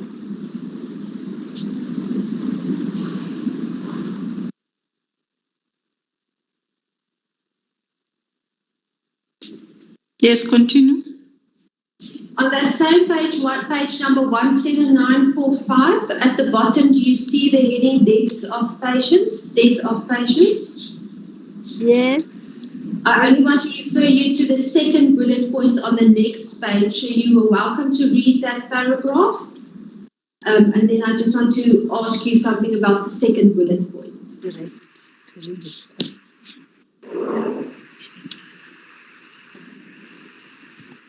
Where are you referring the witness? I can see death of patients, and then are we... Only, I wanted to just... Yeah, I'm not going to ask anything about the first bullet point, just the second bullet point on page 17946, my lady, at the top. That will be 4.14.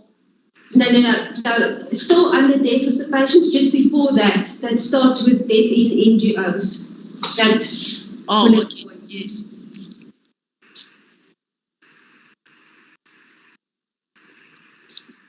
Thank you, Councillor. I read it. Mr. Nelu, the second point reads that death in NGOs occurred while users were asleep or after falls, and others in health establishments after referral. You do have knowledge of one patient that fell, is that correct? Yes. From Yes, just tell the court what happened there. From Ribafeni, I heard that the patient who died by falling. Okay. You don't have any other information what contributed to the fall? No. As I've mentioned that they had a double-story building. Otherwise, I don't have any other information. But he was a medical healthcare user.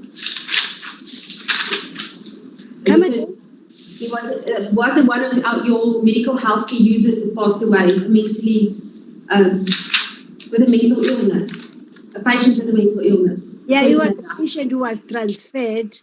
I'm not sure whether was he from Waverley or was he from Randfontein. Thank you, Mr. Nelu. I do not have any further questions. Thank you, my lady. Thank you.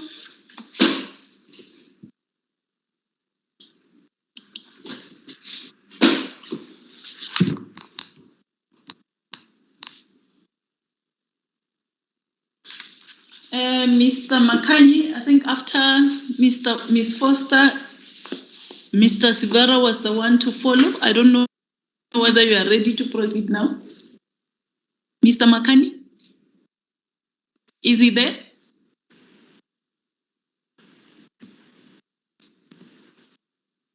Mr. Makanyi, is he there? Mr. Sivera? My lady, let me just check with them where they are. I can see Mr. Sivera is there, but I don't know whether it's him or who. But Mr. Makanyi has been appearing on his own. Okay. He's just on the in the lobby. Let him join. Just check with Mr. Sivera as to what is happening in the meantime. As the court, please, my lady. My lady, I thought maybe. My lady? I'm listening. I thought probably the others would come before us who are more senior. We have got the list here now. We're not going to debate that again. I've got the list with me here. Okay. You are the one who follows after Miss Foster. As far as this list, after you, if I may read, is Mr. Hutamo. After Miss Hutamo is Miss Boko. My lady, would propose that can we start tomorrow in the morning? There are a few issues that I've been trying to get instruction from Dr. Manamela. There's some documents that she refers to, but are on WhatsApp, most of them and so forth. So I couldn't take notes while also chatting to her on WhatsApp, taking instructions. If you can start tomorrow, because there are some of the issues that I realized that I had questions from yesterday. Today, the witness clarified them. So if we may be given an opportunity to resume tomorrow morning. Can I just read this name so that you know who's following? But you have been completing this just to... for you to know who comes after who for now. It was Mr. Sibara, then you will be, it will be you, Miss Makanye, and then Mr. Hutamu, Miss Siboko, Miss Ramaimela, then Miss Maite, Shabangu, Mboweni, Masape. This will be Mr. Manamela, Oka, Mapyanya, Njerere, and Profi. So far, this is what but this excludes that one of, we're still waiting. Oh, I think Manamela has been, or is there? Because isn't it, I was told that we were waiting for the attorneys, and I don't see the name of, is it Phoebe?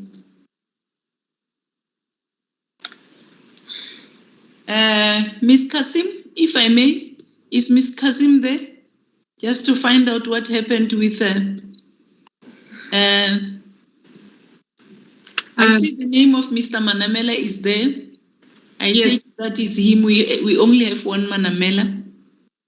Unless if we have a counsel in the name of Manamela. Mr. Manamela is appropriately reflected on the list. Yes, but we don't have Mr. Is it Phoebe? Yes, there was a response from them, my lady, and the seniority of Miss Phoebe is 2002. So we just need to add her to the list. Miss Phoebe should have come before Miss Foster. According to the seniority that she has indicated to us, that's correct. Okay, is Miss Phoebe, Mr. Phoebe present? If I may find out. It's Mr. Phoebe, Advocate. Yes, Mr. Phoebe. Yes. I just want. At this stage, we don't have any questions for this witness. Yes, but just know that you always come before Miss Foster. Foster. Yes. For future reference. Maybe the list can just be updated so that I can have a full list of everyone. All right. I've just read those names so that you know tomorrow as to who follows after who. We will then take the adjournment until tomorrow morning. The witness is warned. My lady, there seems to be someone who has raised their hand. It just came now. Miss Mboweni. Thank you, my lady. My apologies, my lady, the other speaker. My lady, in terms of preparing for the days to come, maybe if our colleagues can indicate who still intends asking this witness questions or cross-examining them, it really assists in terms of planning. So if they can indicate, like Mr. Forber had indicated now, that he doesn't have any questions for this witness, it will just assist with planning purposes. If we can have a sense of who is next, who intends to ask, and then we'll be able to move from there, my lady.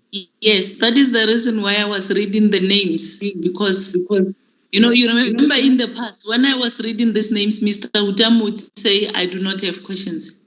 So that was the reason why I was reading the names, and unfortunately nobody responded. So I take it that they will be asking questions in cross-examination. Am I correct?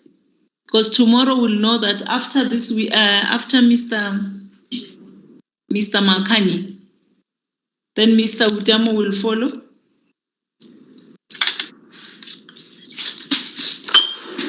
Thank you, my lady.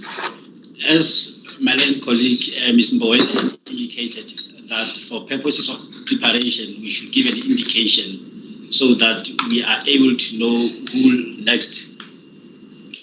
will be the next witness after this current witness. I must indicate at this point that we will not be asking the witness questions in relation to her evidence. With this one, you don't have questions in cross-examination, okay? And then Miss Siboko? My lady, I will not have any questions for this witness tomorrow.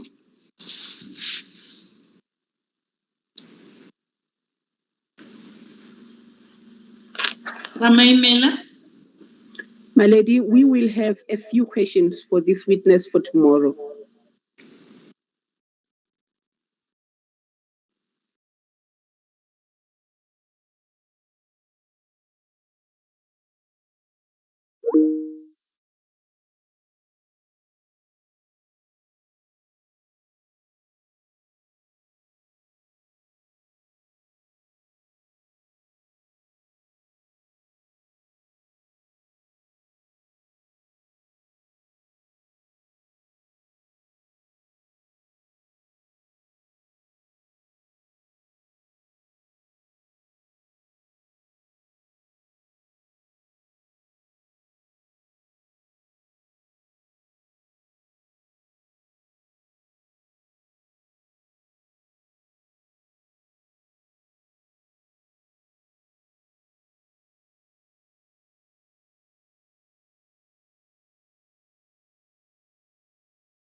foresee any cross-examination, it may result in them wanting to cross-examine, depending on what the nature of the evidence is that's elicited. And I would move, my lady, that aspect should not be lost sight of, but should be kept in mind. Yes, I will. Thank you, Mr. Pinner. As the court pleases. Mr. Makani? My lady, I was just asking, I tried to contact Advocate Matlape if she doesn't mind starting tomorrow, as she's got a few questions. That's all I wanted to. No.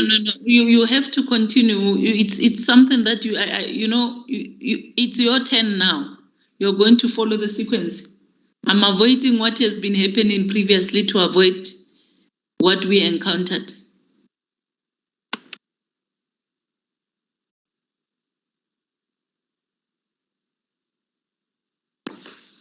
What is the reason for that, Mr. Makani? No, my lady, if your ladyship has already pronounced, I don't see. No, let me hear you. What is the reason for that? No, I had something that I had pre-planned for 10 o'clock tomorrow personally, and I wouldn't want Advocate Sibara because I'm the one who's dealing with this matter. So I thought I would use the few minutes whilst listening, doing whatever personal things that I had to do. But in the event, I'll then make arrangement if your ladyship is here. Okay, thank you very much. Let me just, I was interrupted. I think Ms. Mehlapi has indicated that they will have cross-examination to the witness. And then now, Ms. Maite, are you there? Is Ms. Maite there?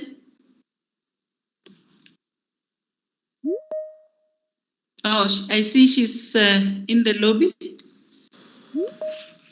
Ms. Maite?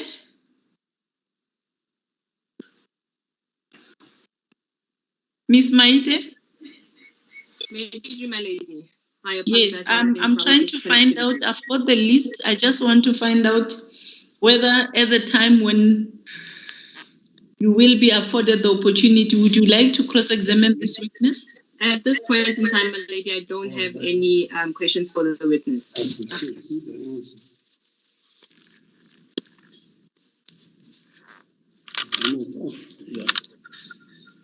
And Mr. Shabangu, is he present?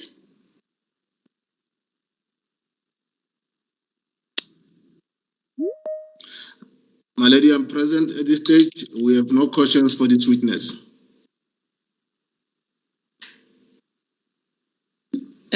This is Ms. Mboweni's witness.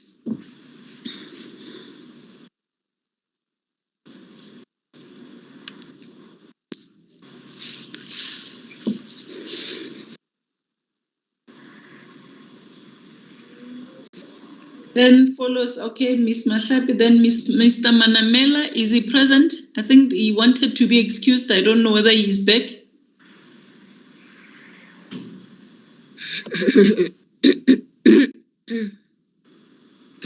I'll just put a question mark here. Obviously, he will be here tomorrow, Ms. Twaka. May it please the court, my lady. My lady, I will be cross-examining the witness. And if I may correct something on the list, my lady. Yes. My lady, I see before me there is Mr. Manamela, who is an attorney admitted in 2015. You should come first, in fact. I should come first because as an attorney, I was admitted in 2009. Yes, no, it's fine. Thank you, my lady. Okay. I hope, Ms. Kazim, are you making a note of this? Are you making a note of that? Okay. And you have included the name of Mr. Fobeine? Yes, we will attend to a revision of the list. Okay, thank you. After that is Mr. Mapianya.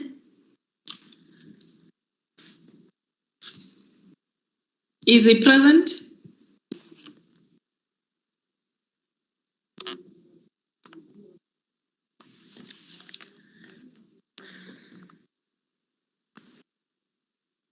Ms. Mujerele? Yes, please, the court, my lady. I will also be cross-examining the witness, but I will you see now. I haven't heard anything. You just started by, you froze. My apologies, my lady. Will you have cross-examination? Yes, my lady, but I would also like to correct something on the list. As an advocate, my lady, yes. I was admitted in 2002, but I was admitted at the bar in 2019. So I think I'm supposed to be before Mr. Sbarra. Oh.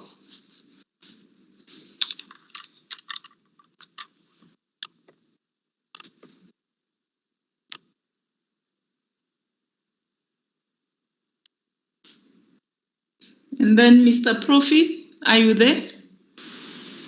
May it please the court? Yes. I will be cross-examining the witness, my lady. You will be cross-examining. Okay. I will be. Thank you very much. On that note, the witness is warned and the proceedings are adjourned until tomorrow morning. Thank you very much. My lady, before we can adjourn, sorry for not raising my hand. Are we going to start with Advocate Munjarel as she has indicated that she has to start before Advocate Sbarra? Hey.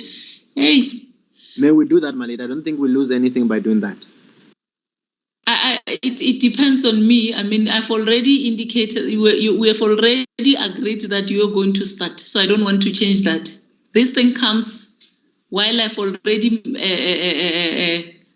made my point to say you are starting. And make you have already said you will move your arrangements, huh? If Advocate Munjere had already said that she can No, you can start. She will come immediately after you. I want you to start. As the court, please. Thank you very much. So you're going to start in the morning. I see my senior advocate Van Bergen was appearing. I don't know whether he. Okay, I saw him, but he didn't raise his hand. Mr. Van Bergen, was there anything that you wanted to say? Well, lady, just for the sake of completeness, there will be cross-examination from my part. How did No, but what I know is that I didn't exclude you. I know you have indicated that you will come just before Ms. Mboweni. As your ladyship pleases. Yes, okay. Thank you. Thank you very much. The court will adjourn until tomorrow morning when Mr. Makani will be cross-examining the witness. Then Ms. Mjerera will follow Advocate Makani. Thank you very much. As a court, please, my lady. As a court, please, my lady. As a court, please, my lady. May it please the court, my lady. As the court pleases, my lady.